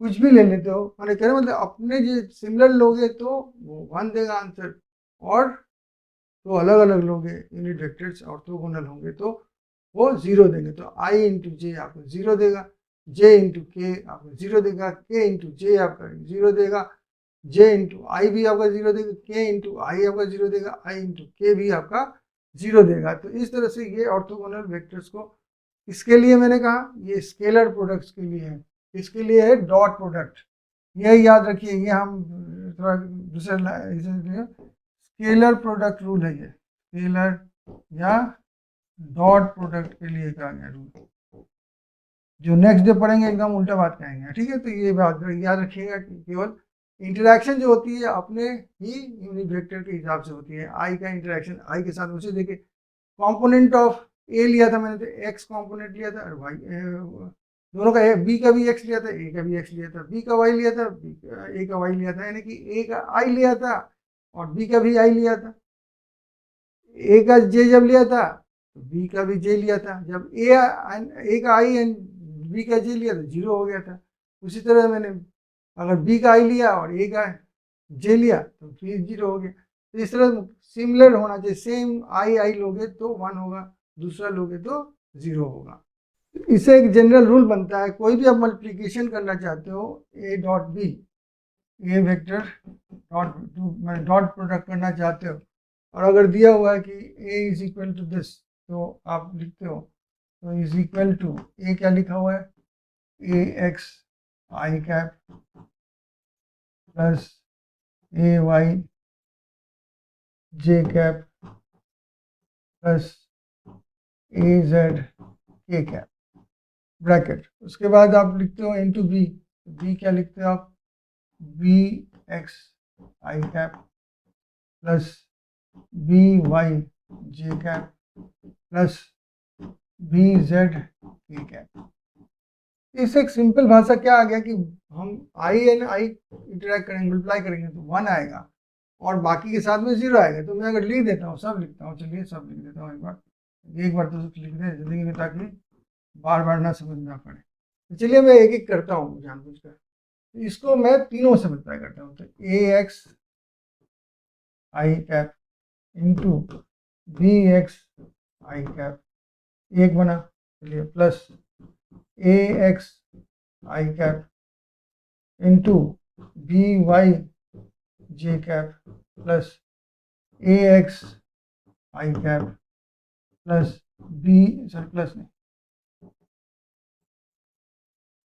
इंटू बी जेड के कैप। ए का लिख दिया मैं, अब बी का लिख रहा हूँ, बी का लिखता हूँ, ए मतलब बी नहीं, ए वाई का लिखता हूँ, ए वाई कॉम्पोनेंट का, J cap into B X A cap plus A Y J cap into B Y J cap plus A Y J cap plus B Z के कैप। अब इससे मल्टीप्लाई करता हूँ सबको, यहाँ प्लस साइन है, plus A Z के cap into B X I cap plus A Z के cap into B Y J cap A Z के कैप इंटू बी जेड के कैप। अब देखिए मैंने कहा था कि आई आई इंटरेक्ट करे तो 1 हो जाएगा, चलिए तो ए एक्स बी एक्स हो गया, आई एंड जे इंटरेक्ट करेगा तो 0 हो जाएगा, तो 0 हो गया, आई एंड के भी इंटरेक्ट करेगा तो 0 हो जाएगा, 0 हो गया।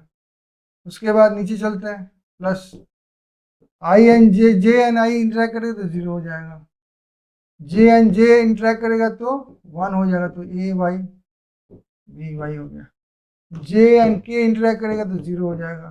चलते नीचे उसके, तो यहाँ पे के एंड आई इंटरेक्ट करेगा तो 0 हो जाएगा। मल्टीप्लिकेशन में बता रहा हूँ मैं, इंटरेक्ट करने मतलब मल्टीप्लाई करेंगे एक दूसरे का, प्लस यहाँ पे के एंड जे इंटरेक्ट करेंगे तो 0 हो जाएगा, और यहाँ पे के एंड के इंटरेक्ट कर रहे हैं इसलिए A Z plus B Z हो जाता है।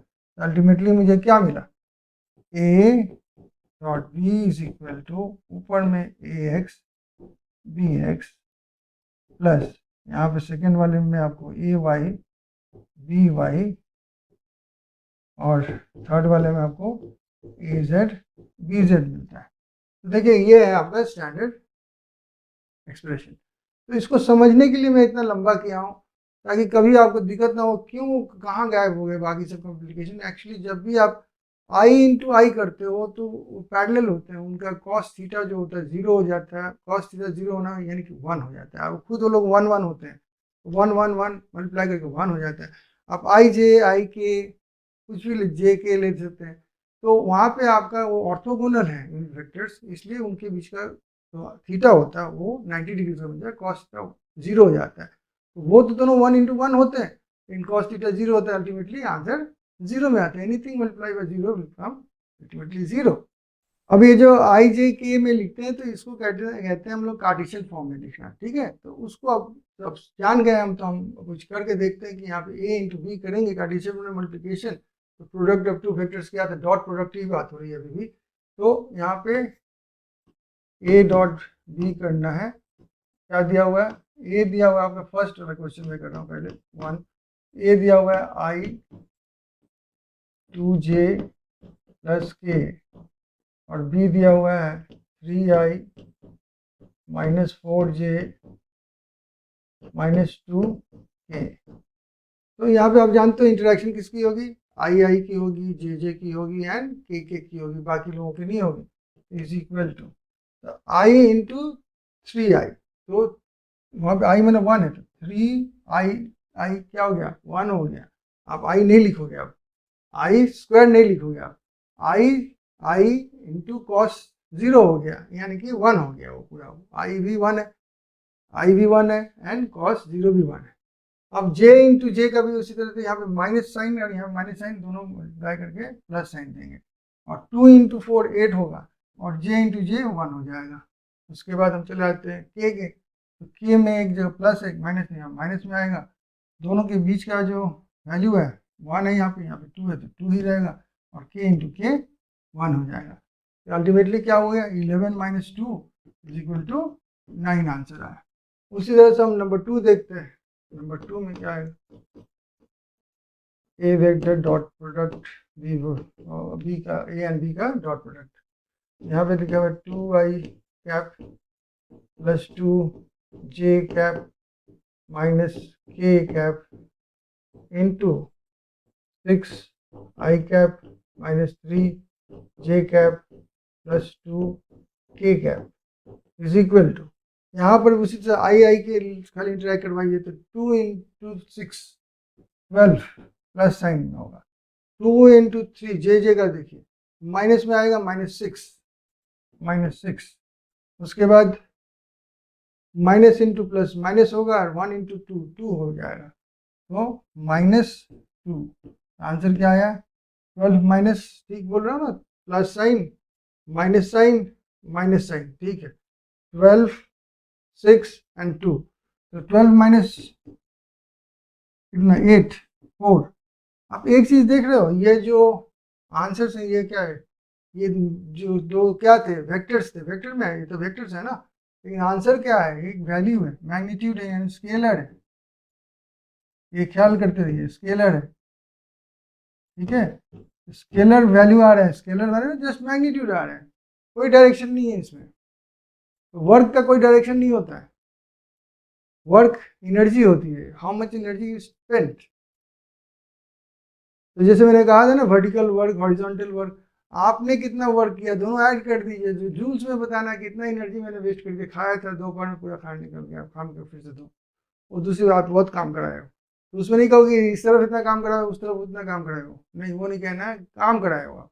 तो वर्क एक स्केलर क्वांटिटी है, उसमें कोई डायरेक्शन नहीं है, तो डायरेक्शन की कोई बात नहीं है, आप सम ऑफ द वर्क कर दीजिएगा, W1 plus W2 W3 W4 सब जितना है सबको ऐड कर सकते हैं, सब कंपोनेंट्स नहीं होते उसके। चलिए नेक्स्ट क्वेश्चन देखते हैं, क्या है क्वेश्चन, कह रहा है गिवन टू वेक्टर्स ए दिया हुआ है बी दिया हुआ है, डॉट प्रोडक्ट खोजना, पहले प्रोडक्ट खोजना है, डॉट दिया हुआ है, magnitude of A and B individually खोजना है, एंगल बिटवीन देम खोजना है। चलिए सब कुछ खोजते हैं, तो पहले तो हम लोग खोजते हैं इसका डॉट प्रोडक्ट, तो ए डॉट बी, ठीक है, कितना होगा 2i plus 4j plus 5k into 1i plus 3j plus 6k, ये हो जाएगा आपका 2 इंटू 1 2, प्लस साइन होगा यहाँ पे, प्लस 4 इंटू 3 12, प्लस साइन फिर होगा 5 इंटू 6 30, यानी कि 32 34, ये हो गया आपका इसका प्रोडक्ट। अब कह रहा है magnitude of A and B खोजिए, ए का मैग्नीट्यूड कैसे खोजिएगा, ए का मैग्नीट्यूड हो गया, उसके जितने कंपोनेंट्स है उसका स्क्वायर कीजिए, 2 square plus 4 square plus 5 square equal to root over 4 plus 16 plus 25, ये 20 हो गया इज इक्वल टू रूट, अभी मैं 40 क्या कॉमन निकलेगा 9, जैसे रूट 3 स्क्वायर हो जाएगा इंटू 5 कर सकते हो, अभी वो सब नहीं कर रहा हूँ मैं।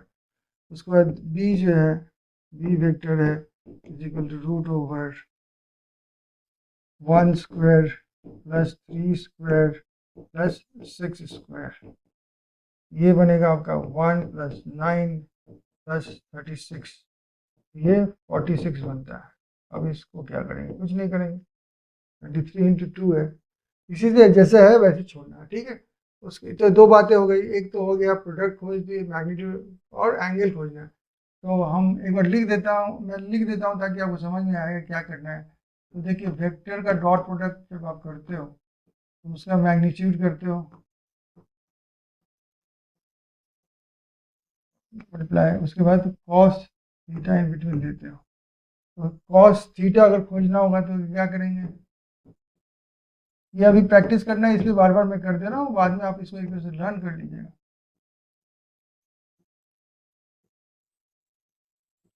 ऐसे हो जाएगा ना। अभी कॉस थीटा में हम लोग खोजेंगे, उसके बाद लास्ट में जो है अगर नॉन कोई रेशियो आ जाता है तो उसको हम लोग थीटा का वैल्यू खोजेंगे, नहीं तो इनवर्स में लिख के छोड़ देंगे। चलते हैं क्या लिखते हैं। इसका तो हमने क्या लिखा 34, छोटी करनी है। इसका क्या करना है, तो आप √45 ए के लिए और बी के लिए √46 लिख दीजिए। यहाँ पे आप चाहो तो थोड़ा सा या 3 बाहर निकालो तो वो भी तो नहीं कटेगा, 34 से भी कटना नहीं है उसको, या आप थोड़ा मिनिमाइज कर दो, ऐसा कुछ होने नहीं वाला है। तो आपका यही बन जाता है। तो थीटा इज इक्वल टू आपको लिखना है ना, तो कॉस इनवर्स लिखकर बड़ा सा ब्रैकेट दीजिए 34 और यहाँ पर लिखिए √45 इंटू √46, यही इसका एंगल बिटवीन देम है। ये है उसका डॉट प्रोडक्ट और ये इंडिविजुअल मैग्नीट्यूड्स।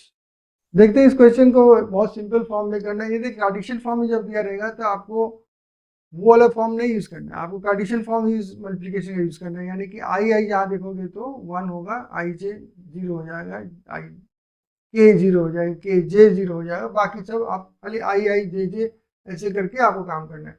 यहाँ पे वर्क खोजना, तो वर्क इज इक्वल टू क्या होता है, force vector into D vector. ठीक है, अगर उसको मैग्नीट्यूड दिया होता तो हम कर देते कैसे, तो मैग्नीट्यूड ऑफ एफ और magnitude of displacement and theta between them, ऐसे भी कर सकते थे। थीटा इन बिटवीन देम क्या होगा, ये चूंकि स्ट्रेट लाइन में है तो हो सकता है कि उस पैरेलल हो तो 0 हो जाएगा ना, लेकिन हम उतना रिस्क क्यों लेंगे, हम वेक्टर फॉर्म में ही करते हैं, यहीं से करते हैं। W is equal to F, vector form में है तो वेक्टर फॉर्म में जानते करना तो क्यों छोड़ देंगे, फिर उसको पहले मैग्नीट्यूड निकालो और बढ़ेगा काम।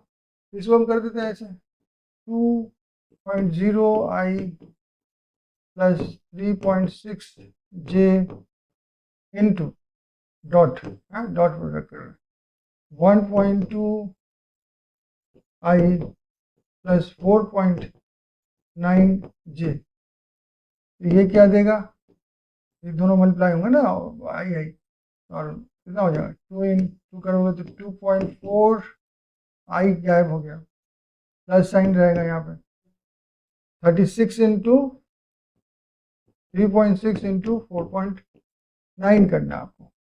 तो इसको हम कर लेते हैं यहाँ पे 3.6 इंटू 4.9, 9 6 जा 54, 9 3 जा 27, 32 क्रॉस 24 2 12 14 4 6 7 1 decimal आफ्टर 2 प्लेस, यहाँ पे हो गया आपका 2.40 कर देते हैं, तो 2 प्लेस ऑफ डेसिमल है, प्लस 17.64, ये अल्टीमेटली हो जाएगा आपका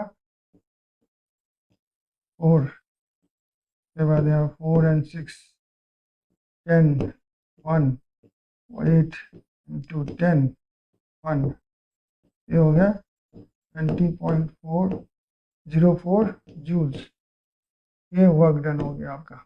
इस तरह से बहुत ही इजीली निकाल लेते हैं। अगर इसी मैग्नीट्यूड और एंगल के हिसाब से करने जाओगे तो बहुत ही टफ हो जाएगा ये। हाँ, यहाँ पे एंगल आप 0 करके कर सकते थे, लेकिन this is the best way. अब ये जो कॉन्सेप्ट है बहुत इंपॉर्टेंट कॉन्सेप्ट है। ऑर्थोगोनल अगर दो वेक्टर्स है तो उनका एंगल कितना होगा, उनके बीच का एंगल होगा हमेशा 90 डिग्री। 90 डिग्री अगर एंगल होगा तो कॉस थीटा कितना हो जाएगा, कॉस 90 हो जाएगा 0। उनके बीच का प्रोडक्ट जो होगा, डॉट प्रोडक्ट हमेशा 0 होगा। तो फॉर ऑर्थोगोनल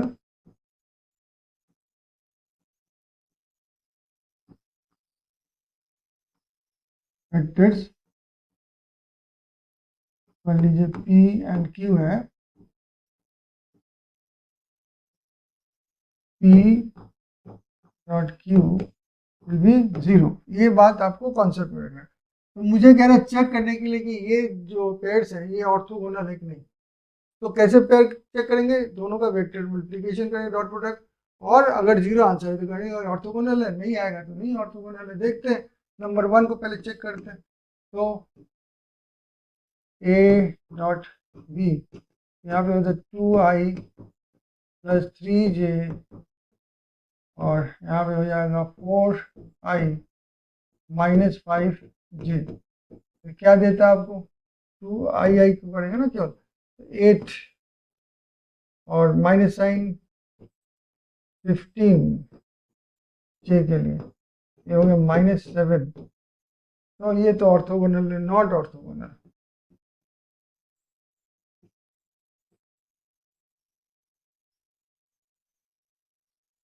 ठीक है, नॉट ऑर्थोगोनल। अब हम दूसरा देखते हैं, नंबर 2 क्या है, C dot D is equal to 5i plus 2j 2i minus 5j, क्या आएगा 2 इंटू 5 10 10 और 2 into 5 minus 10 is equal to 0। ये जो है ये दोनों ऑर्थोगोनल हो गए। ओके, वेरी सिंपल, ऑर्थोगोनल खोजने का तरीका तो यही है। अब हम लोग एक कॉन्सेप्ट देखेंगे, component of one vector along another vector. तो हम जानते हैं cos थीटा, ये तो जान गए, angle cos theta is equal to dot product of two vectors upon the product of the magnitude of the vectors. तो कंपोनेंट ऑफ आपका वेक्टर बी पकड़ लीजिए, यहाँ पे एग्जाम्पल में देखिए, ये है वेक्टर बी और ये है वेक्टर ए। तो इसमें जो देखिएगा ये वेक्टर ए है, तो वेक्टर बी का जो पोर्शन यहाँ पे सो जाता है इस कंपोनेंट, वो है बी कॉस थीटा, यहाँ पे सो जाता है। अलोंग ए जो है उसका कौन सा है, बी कॉस थीटा। फिर से मैं समझा रहा हूँ, देखिए ये है वेक्टर ए, ये ब्लू कलर का आप देख रहे हो, और ये रेड कलर का जो देख रहे हो ये वेक्टर बी है। दोनों के बीच में एंगल कितना है, थीटा, थीटा एंगल है। अब बी को जब अलोंग हमको वेक्टर ए करना है, तो मैं क्या करूँगा, इतना एंगल घुमाऊंगा, तो उसका क्या बनेगा, कॉस थीटा बनेगा, कॉस थीटा होगा ना, बी कॉस थीटा हो जाएगा, बी का मेन जो वैल्यू है, और इंटू कॉस थीटा हो जाएगा, उसका मैग्नीट्यूड आ जाएगा, मैग्नीट्यूड आ रहा है ये, तो हम बी कॉस थीटा कहेंगे। ठीक है, अब देखिए ये तो ठीक है, लेकिन कॉस थीटा तो हम पहले जानते हैं क्या है, कॉस थीटा क्या है, dot product of vector A into vector B upon magnitude of A into magnitude of B. तो कॉस थीटा का मतलब हम लिख दें vector A dot vector B upon magnitude of A into magnitude of B. तो आप देखोगे कि इसमें कुछ कैंसिल हो रहा है। क्या कैंसिल हो रहा है, आपका ये जो है बी मैग्नीट्यूड, ये बी मैग्नीट्यूड है ना बी, ये दोनों कैंसिल आउट हो जाते हैं, बचता आपके पास क्या है, तो vector A dot vector B upon magnitude of A. अब देखिए ये पोर्शन ठीक से देखिए, ये क्या है, तो कोई भी वेक्टर आप लिखते हो, कोई भी वेक्टर आप लिखते हो, ए का ही लिख के दिखा रहा हूँ, आप क्या लिखते हो, मैग्नीट्यूड ऑफ ए, ठीक है, इनटू क्या लिखते हो, unit vector of A. Unit vector of A क्या क्या हो गया, is equal to vector A upon magnitude of A, और vector A upon magnitude of A लिखा हुआ है यहाँ पे, तो मैं उसके लिए क्या लिखता हूँ, यूनिट वेक्टर ऑफ ए। इससे क्या फायदा हुआ, बी इन ए डायरेक्शन, ए का डायरेक्शन है वो बी ले लीजिए, डायरेक्शन बता रहा है ये यूनिट वेक्टर जो है, डायरेक्शन बता रहा है किधर डायरेक्शन लेना है, एक्स एक्सिस के ऊपर डायरेक्शन लेना है, और बी का जो एक्स डायरेक्शन जो आंसर है वही लिखिए, मैग्नीट्यूड वही लिख देना, तो बी कॉस थीटा हो गया। तो सिंपल, जिसके अलोंग कहा जाए तो उसका वेक्टर, जिस वेक्टर का, जैसे मान लीजिए कहा गया कि component of vector B along vector A लिखा हुआ है, जैसे यहाँ पे लिखा हुआ vector B along vector A लिखा हुआ है, तो हमने क्या किया, हमने वेक्टर बी को लिया into unit vector of A कर दिया। सिमिलरली अगर आपको ये दिया जाए कि component of vector A along vector B बताइए, तो मैं पहले आंसर बता रहा हूँ फिर आपको समझाऊंगा। आंसर इसका क्या होगा, आंसर होगा vector A into unit vector of B, जिसके अलोंग जाएगा उसका यूनिट वेक्टर। अब इसको समझाने के लिए हम तौर पे समझाते हैं, ऐसे क्या लिखेंगे, अब देखिए ये जो लिखा हुआ है, ये तो आपका यूनिट, ये मैग्नीट्यूड ऑफ ए लिखा हुआ है, कॉस थीटा आप क्या लिखोगे, ये लिखोगे ना, A vector dot B vector on magnitude of A into magnitude of B A और ए कैंसिल, ये देखिए तो ये बन जाता है ये वाला कि v vector is equal to v magnitude into v unit vector, v unit vector is equal to v vector on magnitude of v, magnitude of v। तो ये तो v vector upon magnitude of v है, इसके लिए हम लिख सकते हैं क्या, is equal to a vector into unit vector of v। मैंने तो वही लिखा है। तो बहुत सिंपल वे से जो भी दिया रहे आपको वेक्टर कहा जाए, किसी के अलोंग लिखना है उस वेक्टर को लिख दीजिए, और जिसके अलोंग कहा जाए, जिसके डायरेक्शन में उसका यूनिट वेक्टर लिख दीजिए, दोनों को मल्टीप्लाई डॉट प्रोडक्ट कर दीजिए।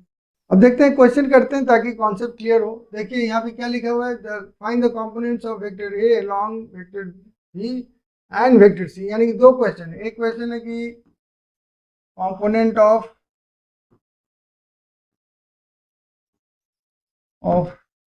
वेक्टर ए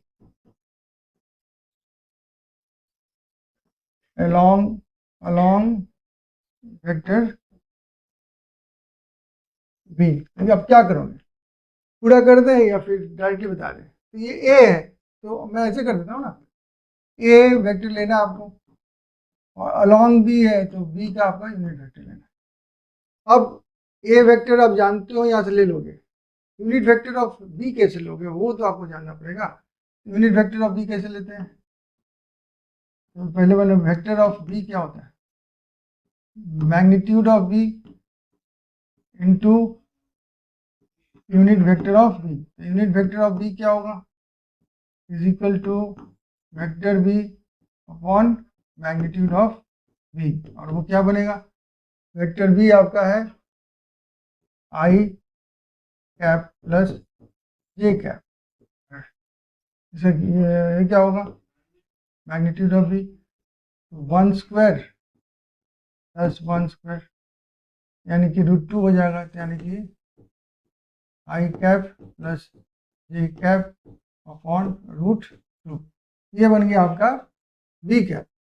अब हम यहाँ पे लिखते हैं, क्या लिखेंगे, ये लिखेंगे हम 2 आई कैप प्लस 3 जे कैप, और यूनिट वेक्टर के लिए लिखेंगे आई cap plus J cap upon √2, नीचे कर दीजिए आप ऐसे। तो इज इक्वल टू क्या हो जाएगा, मल्टीप्लाई कीजिए तो आई इंटू आई होगा, तो होगा 2 इंटू 1 2, और जे इंटू जे क्या हो जाएगा, तो 3 इंटू 1 3, तो प्लस 3 अपॉन √2, 5 अपॉन √2 छोड़ दीजिए यहीं पे आंसर, कुछ नहीं करना है। अगर रूट को बाहर ले जाए, ऊपर ले जाना, तो मल्टीप्लाई बाई 2 करके ले जा सकते, कोई फायदा है नहीं। चलिए नंबर 2 देखते हैं क्या क्वेश्चन कह रहा है, component of vector A along vector C. इसके लिए क्या होगा, ए एंड वेक्टर सी का unit vector, unit vector plus C का निकाल दें डायरेक्टली, इस वजह से फॉर्मूला नहीं दिखा रहा हूँ। सी का होगा आपका vector C upon magnitude of C. Vector C कितना है, आई माइनस जे, और मैग्नीट्यूड कितना होगा, तो 1 स्क्वायर प्लस 1 स्क्वायर ही रहेगा यहाँ पे, क्योंकि यहाँ पे हमेशा प्लस होता है। I minus J cap cap cap cap upon √2, ठीक है। अब चले जाते हैं यहाँ पे, क्या लिखते हैं, इज इक्वल टू सी, ए का लिखना है कितना, 2 आई कैप प्लस 3 जे कैप इंटू आई कैप माइनस उसको लिख रहा है जे कैप अपॉन √2। ये बनता है कितना है, आई इंटू आई 2, माइनस साइन है तो -3 अपॉन √2, यहाँ पे -1 अपॉन √2, ये आंसर है। आप एक चीज ध्यान रखिएगा, जब भी हम डॉट प्रोडक्ट, ये डॉट प्रोडक्ट यहाँ पर भी है, लेकिन आप यूनिट वेक्टर लिए हो तो क्या हुआ, डॉट प्रोडक्ट जब भी ले रहे हो आप, आंसर क्या आ रहा है, एक मैग्नीट्यूड आ रहा है, क्या आ रहा है, स्केलर आ रहा है, एक मैग्नीट्यूड आ रहा है केवल। ये इंपॉर्टेंट है बात, क्योंकि अगले स्लाइड में इसका इंपॉर्टेंस आपको पता चलेगा। इस स्लाइड को बहुत अच्छी तरह से देखिएगा, इसमें एक ऐसी बात है जो कि आपको समझनी बहुत जरूरी है। क्या ये इसमें कह रहा है कि find the vector component of vector A along B and C. तो पहला नंबर देखिए, component of B along A दिया जाता है तो क्या लिखते हैं, बी कॉस थीटा लिखते हैं। तो वो हो जाता है, एक्चुअली बन जाता है B vector to unit vector of A. लेकिन हम कह रहे हैं वेक्टर कंपोनेंट मान लीजिए ऑफ बी अलोंग ए कहते हैं, तो ये तो पार्ट तो पहले से था बी कॉस थीटा। अब वेक्टर अलोंग ए, उसका वेक्टर बताना है, वेक्टर डायरेक्शन देना है, डायरेक्शन अलोंग ए माने फिर से हमको ए यूनिट वेक्टर ए से मल्टीप्लाई करना होगा, यानी कि आंसर में क्या हो गया इसका, तो बी वेक्टर इंटू ए यूनिट वेक्टर इंटू ए यूनिट वेक्टर, ऐसे हो गया। तो इस तरह से खोजेंगे तो कहेंगे ऐसे भी होता है क्या, हाँ होता है। क्यों, क्योंकि ये तो कुछ नहीं है, देखने में लग रहा है ऐसे, ये तो है स्केलर क्वांटिटी, और ये वेक्टर जो डायरेक्शन बताएगा, हो गया वेक्टर। तो scalar quantity into vector quantity तो हमें से क्या होता है, वेक्टर ही होता है। तो ये वेक्टर पूछ रहा था, vector of vector component of vector A vector B. अब उसी तरह से ये तो बी का एक समझाने के लिए कहा गया। अब यहाँ पे लेकिन मेरे क्वेश्चन में क्या है, vector component of A along B and C. तो पहले हम यहाँ पे भी 1 और 2 करेंगे, पहले अलोंग बी करेंगे। तो मुझे क्या चाहिए, vector component of vector A along vector B. ठीक है, ये चाहिए मुझे। इसके लिए मैं क्या करूँगा, A vector into unit vector of B into unit vector of B. ठीक है, अब करते हैं इसको, यहाँ पे यूनिट वेक्टर ऑफ बी पहले खोजें। यूनिट वेक्टर ऑफ बी कैसे निकलेगा, तो vector B upon magnitude of B. Vector B क्या होगा, तो I cap plus J cap upon क्या आ जाएगा, यहाँ पे अपना हो जाएगा 1 स्क्वायर 1 √2 हो जाएगा। ठीक है, इसको हम लिखते हैं यहाँ पर, कोई दिक्कत नहीं है, चलिए लिखते हैं। तो ये हो जाएगा, ए का लिखते हैं पहले, ए का क्या है, 2i cap plus 3j cap, और उसके बाद आप लिखते हो, यहाँ तक का तो आंसर भी आपको याद होगा शायद। ठीक है, ये इतना तक तो हम लोग किए थे। ये नया एक झोल लगा रहे हैं ना, कौन सा, वहाँ पे तो आया था 5/√2 इस पोर्शन का, प्लस जे। आप कहोगे सर क्या करें, इन दोनों को मल्टीप्लाई कर दें, कर लो आप, तभी बात वही आएगी, 1 प्लस 2 हो जाएगा। या इन दोनों कर ले तो भी हो जाएगा, कोई टेंशन नहीं है। आप जिधर से भी कर लो, कोई बात नहीं है, लेकिन हम लोग पहले वाला ही ले लेते हैं। ये जो है कितना था, 2 + 3 5/√2, और यहाँ पे आई कैप जे कैप अपॉन √2 आया, इज इक्वल टू 4 हो जाएगा। तो 5/4 और आई कैप जे कैप यहाँ पे भी छोड़ सकते हो, या फिर लिख सकते हो 5/4 आई कैप 5/4 जे कैप। ये 4 नहीं होगा, ये 2 होगा, क्यों 2 होगा, क्योंकि ये √2 था, तो 2 ही होगा। इस तरह से हम लोग इसको सॉल्व कर लेंगे। लेकिन अब इसमें डायरेक्शन आ गया, आई डायरेक्शन, जे डायरेक्शन, के डायरेक्शन, डायरेक्शन होना चाहिए ना वेक्टर में। उसी तरह सेकेंड वाला करके देखते हैं। सेकेंड वाला क्या है, vector component of vector A along vector C. ठीक है, क्या होगा, A vector into unit vector of C into unit vector of C. ठीक है, अब चलते हैं यूनिट वेक्टर सी खोजते हैं। पहले यूनिट वेक्टर सी क्या होगा, unit vector C is equal to vector C upon magnitude of C, उसमें है आई माइनस जे अपॉन √2 ही रहेगा, हम उसको तंग नहीं कर रहे हैं।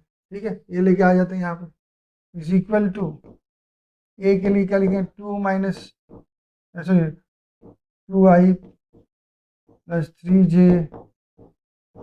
यहाँ पे लिखोगे आप आई cap minus J cap upon √2, फिर एक बार लिखोगे आई cap minus J cap upon √2। अब इसका भी वैल्यू आपको पता है -1 अपॉन √2 था, लेकिन हम देख लेते फिर से। देखिए 2 हो जाएगा, -3 हो जाएगा, यानी कि -1, तो -1 अपॉन √2, और यहाँ पे है आपका आई कैप जे कैप अपॉन √2, उसको आप लिख सकते हो क्या, 1/2 आई कैप माइनस जे कैप, उसको आप लिखा जा सकता है आप आई cap upon 2 minus J cap upon 2 भी लिख सकते हो। यहाँ पर ज़्यादा छोड़ते हैं हम लोग, समझे ना, ब्रैकेट में रख के बाहर। तो इस तरह से देखिए, मतलब समझिए, वेक्टर कंपोनेंट जब खोजना तो वेक्टर फॉर्म में ही आना चाहिए, कंपोनेंट जब बोल रहे तो स्केलर फॉर्म में आएगा।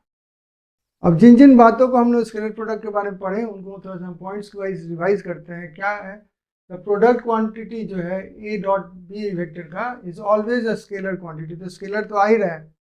It is positive if the angle between the vectors is acute, अगर एक्यूट एंगल है यानी कि 0 से 90 के बीच में है, बिलो 90 है, तो हमेशा क्या होगा, ये पॉजिटिव होगा। And negative if the angle between them is obtuse, यानी कि 90 से 180 के बीच में है। तो मैंने दिखाया था एक 145 आया था, वहाँ माइनस कॉस थीटा कर दिया था, मैंने माइनस कॉस 35 किया था, -35 का तो cos 35 का वैल्यू नहीं पता, इसलिए मैंने वहीं पे छोड़ दिया था, लेकिन माइनस में मैंने किया था। तो ये बात समझ में आ गई। पहला नंबर ये समझिए, दो वेक्टर के बीच में जो एंगल होगा मैक्सिमम कितना हो सकता है, मैक्सिमम 180 ही हो सकता है, 180 से ज़्यादा नहीं हो सकता है, क्योंकि हम लोग उधर रिफ्लेक्स वाला नहीं लेंगे, छोटा वाला लेंगे। कहना मतलब, मान लीजिए आप एक तरफ 45 देख रहे हैं, एक तरफ देख रहे हो आप बचे के हमारे 60 देख रहे हैं, एक तरफ 300 देख रहे हैं, तो आप 300 नहीं लोगे, आप angle between the vectors 60 पकड़ोगे। The scalar product is a commutative product, मैंने कहना मतलब कि a इंटू बी लिख सकते हो या b इंटू ए भी लिख सकते हो, बार बार मैं कह रहा था। उसके बाद vectors obey the distributive law, distributive law होता है माने कि अगर a into bracket b plus C लिखा, तो आप हम कर देते इंडिविजुअली, तो किया था मैंने, a into B and a into C. Angle between the vectors कैसे निकालते, थीटा कॉस इनवर्स, यहाँ पे ऊपर में क्या होता है, वेक्टर इंटू वेक्टर हो गया upon magnitude into magnitude of the vectors. उसके बाद है scalar product of the two vectors will be maximum when theta cos theta is equal to 1, cos theta is equal to 1 होता है कब, जब theta is equal to 0। हम बार बार बोल रहे थे पैरेलल होंगे तो उनका वैल्यू मैक्सिमम आता है, when the vectors are parallel. तो मैक्स कब आएगा वेक्टर डॉट प्रोडक्ट में, जब ये इनका 1 हो जाएगा, तो 1 हो जाए तो कॉस थीटा 1 हो जाने तो ए भी खाली लिखोगे आप। Scalar product of the two vectors will B minimum when cos theta will be -1, cos theta -1 हो जाने पर क्या होगा, सबसे मिनिमम हो जाएगा, माइनस में सबसे मैक्सिमम आंसर आएगा। वो कब हो सकता है, जब उनके बीच का एंगल 180 डिग्रीज होगा। 180 डिग्रीज अगर होता है दो वेक्टर्स के बीच में, तो वो माइनस में आंसर आएगा, तो वो मैक्सिमम इन माइनस होगा, यानी कि मिनिमम वैल्यू होगा। तो इस तरह से 180 डिग्री लाने पर आपका, इसको कहते हैं एंटी पैरेलल, अगर दो वेक्टर्स हो जाए तो उनके बीच का जो प्रोडक्ट होगा, डॉट प्रोडक्ट, वो क्या होगा, वो मिनिमम होगा। उसके बाद है नेक्स्ट पॉइंट की, if two vectors A and B are perpendicular to each other, then the scalar product A into B जो है वो क्या बन जाए, 0 हो जाए, because the scalar because cos theta मैंने कॉस 90 जो है, ऑर्थोगोनल हम लोग एग्जाम्पल भी किए, ये ऑर्थोगोनल का एक टर्म बताया कि कंडीशन ही है कि मतलब दो जो प्रोडक्ट होंगे, स्केलर प्रोडक्ट होंगे दो वेक्टर्स, वो 0 ही आना चाहिए, क्योंकि उनके बीच का एंगल जो है 90 हो जाता है, और कॉस 90 जो होता है वो कितना होता है, 0 होता है। Then the vectors A and B are said to be mutually orthogonal भी कहते हैं। तो ऑर्थोगोनल चेक करने के लिए वही तो काम करते हैं हम लोग। नेक्स्ट पॉइंट देखते हैं क्या लिखा हुआ है। कह रहे हैं the scalar product of a vector itself is termed as self dot product and is given by a vector square, a vector into a vector is equal to a into a magnitude हो गया into cos theta. यहाँ पे कितना होता है 0 हो जाता है तो ये 1 हो जाएगा, तो a स्क्वायर देगा। मैग्नीट्यूड कितना होगा, तो मैग्नीट्यूड आपका स्क्वायर का रूट कर दीजिए तो आपका फिर a आ जाता है। ठीक है, in case of unit vector आप सेम लोगे तो 1 आएगा। जैसे i इंटू आई लिए तो 1 आएगा, j इंटू जे लोगे तो 1 आएगा, k इंटू के लोगे तो आपका 1 आएगा। In case of orthogonal unit vectors i j k अलग अलग ले लेते हो तो आपका 0 आता है। तो मैं समझा दिया हूँ आपको। In terms of components the scalar product and of A and B can be written, ऐसे हम लिख सकते हैं, इसको हम लोग कार्टेशियन फॉर्म कहते हैं। और केवल आपका i से मल्टीप्लाई होगा, j से मल्टीप्लाई होगा, k से मल्टीप्लाई होगा, और आई जे के लिखना हम छोड़ देंगे क्योंकि आई इंटू आई क्या हो गया 1 हो जाएगा। आई इंटू कॉस 0 ले लेते पूरा तो 1 हो गया। जे इंटू कॉस 0 हो गया। के इंटू कॉस 0 हो गया। और के कितना वैल्यू है, मैग्नीट्यूड 1 आई का कितना, आई का भी 1 जे का 1 इसलिए 1 हो जाएगा। तो लिखेंगे नहीं, आई जे के नहीं लिखेंगे मल्टीप्लिकेशन के बाद में।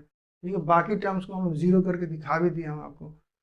तो magnitude of A is given by, किसी चीज़ का भी मैग्नीट्यूड खोजना है तो जितने उसके कंपोनेंट्स है सबका, आप X component, B Y component, Z component, सबका स्क्वायर करके ऐड कीजिए और रूट ओवर कर दीजिए। साइंस वहाँ पे ध्यान मत दीजिए। माइनस में भी आपको स्क्वायर करना है और ऐड करना है, और एडिशन में भी स्क्वायर करना है, ऐड करना है। अब 2 पॉइंट्स और डिस्कस करेंगे, छोटे छोटे पॉइंट्स हैं जिसको समझना है जस्ट, क्योंकि ये प्रॉपरली नहीं कह सकते कि स्केलर डॉट प्रोडक्ट के बारे में है। इसमें है कि देखिए कोई भी स्केलर एक वैल्यू, मान लीजिए 2 ले लेते हो आप, और स्केलर प्रोडक्ट आता है आपका, तो आप जैसे भी लिख सकते हो इसको। जैसे मान लीजिए मैं समझा रहा हूँ, ये दोनों तो वेक्टर्स हैं, डॉट प्रोडक्ट क्या आएगा, स्केलर आएगा। स्केलर से जब मल्टीप्लाई करोगे तो यहाँ पे क्या आएगा, यहाँ पे हमेशा स्केलर आएगा, याद रखिए। अब ये क्या कह रहे हैं sir, scalar into this vector is scalar, नहीं, मैंने कहा कि स्केलर है, ये क्या है, स्केलर है। डॉट प्रोडक्ट स्केलर, और ये भी तो स्केलर है। स्केलर 2 इंटू 4 करोगे तो क्या होगा, 8 होगा। उसी तरह से पहले डॉट प्रोडक्ट निकालो और फिर स्केलर से मल्टीप्लाई करो तो डॉट प्रोडक्ट निकाले तो स्केलर हो गया इंटू द स्केलर। आप उसको भी क्या कर सकते हो, आगे पीछे कर सकते हो, यानी कि इधर लिख सकते हो, इधर लिख सकते हो।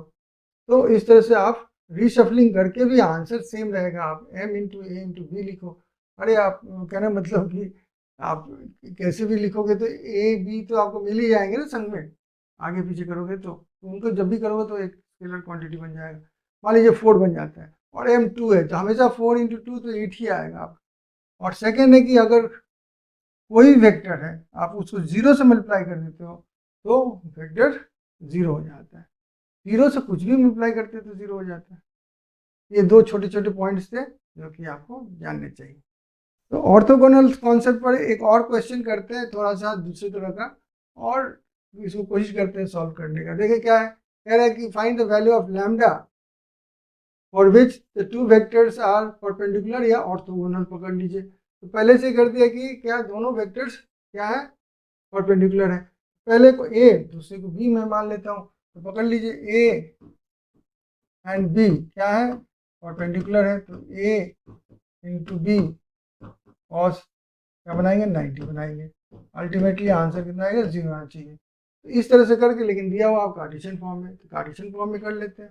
तो मेरा आंसर तो वही आना चाहिए। तो क्या आना चाहिए, 2i cap minus j cap plus 2a cap into 3i cap plus lambda j cap plus k cap is equal to 0 होना चाहिए। अब आई मल्टीप्लाई होगा ना एक दूसरे से, तो 2 इंटू 2 3 6, अच्छा यहाँ पे क्या है, plus sign minus sign, sorry, -1 into lambda, minus lambda, ठीक है। उसके बाद हो गया 2 into 1 2 plus sign is equal to 0, lambda को उस तरफ ले जाइए तो हो जाएगा 8 is equal to lambda, therefore lambda is equal to 8। इतना आसान है, कॉन्सेप्ट क्लियर है तो क्वेश्चन में कुछ नहीं है। अब देखिए कोई भी वेक्टर हो, अगर 3D में देखते हैं तो उसमें हम देखेंगे कि वो 3 एक्सिस से रिलेट करता है अपने को, एक्स एक्सिस से, वाई एक्सिस से एंड जेड एक्सिस से। यानी कि अगर वेक्टर स्पेस में लेते हो तो उसका एक एंगल बनता है विद एक्स एक्सिस, एक दूसरा एंगल बनता है विद वाई एक्सिस, और तीसरा एंगल किससे बनता है, जेड एक्सिस से। तो अब देखिए उसका एंगल जो बनेगा तो एंगल पूछा जा सकता है कि आपको बताइए कि एक्स एक्सिस के साथ में उसका क्या एंगल है, या वाई एक्सिस के साथ में उसका क्या एंगल बनता है, या जेड एक्सिस के साथ में उसका क्या एंगल बनता है, या तीनों के पास में संग में अलग अलग पूछ सकता है। तो angle made by a vector with each coordinate axis हम लोग देखने वाले हैं। यहाँ पे देखिए एक्सिस तीनों है, यहाँ पे तीनों को हमने एक बॉक्स को लेकर उसको दिया है, मार्किंग किया है कि ताकि उसके साइड्स तो है बेस के वो जेड एंड एक्स बनाते हैं, और वर्टिकल जो हाइट है उसको हम लोग यहाँ पे वाई एक्सिस पकड़े हैं।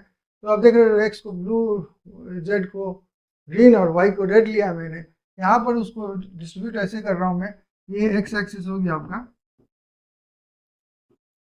ये वाई एक्सिस हो गया आपका रेड कलर, और ग्रीन कलर आपका हो गया जेड एक्सिस। ये तो आपको समझ में आ गया। और एक मैं वेक्टर लेता हूँ, कहीं भी एक वेक्टर लेता हूँ, ये एक वेक्टर ले लेता हूँ, ठीक है। ये वेक्टर ए है, ये एक एंगल बनाता है, कोई पर्टिकुलर एंगल विथ एक्स, कोई पर्टिकुलर एंगल विथ वाई, कोई विथ जेड, ठीक है। ये है आपका ए वेक्टर जो कि एंगल बनाता है alpha with X, beta with Y and gamma with Z. ये बात समझ में आ गई। अब एक और एक्सिस देख रहे हैं आप, वर्टिकल एक्सिस ऐसे, ठीक है। ये पर्पल कलर का ले लिया होगा। अगर ये एक्सिस एक्स है तो ये क्या है, ये वाई और जेड कोई भी हो सकता है, यानी कि एक में छोड़ दिया जान को लगेगा नहीं इसलिए। और वाई एक्सिस है तो ये कौन सा है, तो एक्स या जेड है। और ये जेड एक्सिस है तो कौन सा है, तो एक्स या वाई है। यहाँ तक समझ में आ गया। अब कोई भी आप जो वेक्टर ले रहे हो उसके 3 कंपोनेंट्स निकलेंगे। एक है एक्स कंपोनेंट जो आई कैप से डिनोट करेंगे, दूसरा आपका वाई कंपोनेंट जो जे कैप से डिनोट करेंगे, और तीसरा होगा जेड कंपोनेंट जो हम के कैप से डिनोट करेंगे। अब एक प्रैक्टिकल एग्जांपल लेते हैं कि एक वेक्टर है ए जो 3 i है और -4 j है प्लस 5 k। तो पहला नंबर देखिए, हम इसको z वाला करते हैं, यहाँ पे z किया हुआ है, मैं कर रहा हूँ उसको दिखने के लिए रखा हूँ आपके लिए। तो यहाँ से देखिए ड्रॉप करूंगा एक परपेंडिकुलर, ये जो पोर्शन है ये यहाँ पे क्या बनाएगा, ए एक्स बनाएगा, और A X is equal to what, A cos, यहाँ पे गामा हो जाएगा, ए कॉस गामा। तो यहाँ पर ए एक्स क्या बनाएगा, ए कॉस गामा। मैं कॉस गामा गामा लिखना है ना, गामा, ठीक है। तो कॉस गामा क्या लिख सकता हूँ मैं, कॉस गामा ए जेड होगा यहाँ पे। मैंने यहाँ पे क्या लिखा है, ए जेड होगा यहाँ, ए जेड, ठीक है। तो यहाँ पे ए जेड अपॉन ए हो जाएगा, ठीक है। अब यहाँ पे देखेंगे वैल्यू क्या है ए जेड का, 5, ठीक है। और ए क्या, ए का पूरा मैग्नीट्यूड आपका, इसका मैग्नीट्यूड लेना है पूरा। तो कैसे लोगे, √3² प्लस 4² प्लस 5²। अब ये जो आंसर आएगा, जो भी आएगा देख लेते हैं, 9 और 16, 25, 50 मैंने 5√2 cos gamma is equal to 5/5√2 is equal to 1/√2। आप जानते हो 1/√2 क्या होता है, ये तो स्टैंडर्ड है इसलिए ठीक है कि cos gamma will be 45 degrees. तो ये गामा हमको 45 डिग्रीज मिल गया। अब उसी तरह से हम अल्फा और बीटा को भी निकालेंगे, यहाँ पे स्पेस कम है, नेक्स्ट पेज में करते हैं, ठीक है। सेम कॉपी किया हुआ यहाँ पे क्वेश्चन करते हैं फॉर इस बार इसका एक्स एंड वाई के लिए। तो एक्स के लिए क्या करोगे, तो लिखोगे A X is equal to A cos, A X is equal to A cos आपका वहाँ पे लिखा होता है अल्फा, ठीक है। तो ये मैग्नीट्यूड लेना है और ए एक्स का वैल्यू लिखना है, यहाँ पे cos alpha is equal to A X हो जाता है आपका 3 और मैग्नीट्यूड तो सेम रहेगा, लेकिन क्या है फिर से मैं बता दे रहा हूँ, तो 3 square plus 4 square plus 5 square 25 और 25 50 आया था, तो 5√2 हो गया था। यहाँ पे 3/5√2 आया। ये हम कुछ नहीं कर सकते, इसको हम अल्फा इज इक्वल टू क्या लिखेंगे, कॉस इनवर्स 3/5√2। नेक्स्ट है आपका वाई एक्सिस के साथ में लिखोगे A Y is equal to A cos, इस बार बीटा ले लोगे आप, तो cos beta is equal to क्या बन जाएगा, A Y upon A Y का वैल्यू कितना है, -4। याद रखें यहाँ पे वैल्यू लगेगा माइनस, है ठीक है। यहाँ पे मैं 50 लिख देता हूँ, इतना बार लिखा हो तो 50 लिख देता हूँ इस बार। ये हो जाएगा -4/2√5 सॉरी 5, ठीक है ना। तो ये हो गया आपका -4/5√2, ठीक है। तो इसको आप और सिंप्लीफाई कर सकते हो, नहीं करना चाहते हो तो छोड़ सकते हो, कोई फर्क नहीं पड़ता है। Beta is equal to cos inverse, जिसका वैल्यूज नहीं आपको स्टैंडर्ड नहीं है उसके लिए आपको टेंशन लेने की जरूरत नहीं होती है, 5/2। तो इस तरह से हम लोग खोज लेते हैं वैल्यूज। एंगल सबका निकल गया, बीटा का निकल गया, अल्फा का निकल गया, गामा का निकल गया। तो this way we see how the vector makes angle with the different axis. तो आज का लेक्चर यही समाप्त होता है। आज हमने डॉट प्रोडक्ट किया, उसके बाद हम लोग नेक्स्ट क्लास में हम लोग शुरू करने वाले हैं क्रॉस प्रोडक्ट। तो आप हमारे साथ जुड़े रहिए और इस तरह से हर चैप्टर को, हर टॉपिक को हम लोग डिटेल में समझते रहेंगे। लेकिन ये मत भूलिएगा लाइक शेयर सब्सक्राइब करना डेस्टिनीजीत को, और साथ ही साथ ये याद रखिए डेस्टिनीजीत के साथ पढ़ते रहो और कामयाबी की ओर बढ़ते रहो। And thank you so much for staying with me.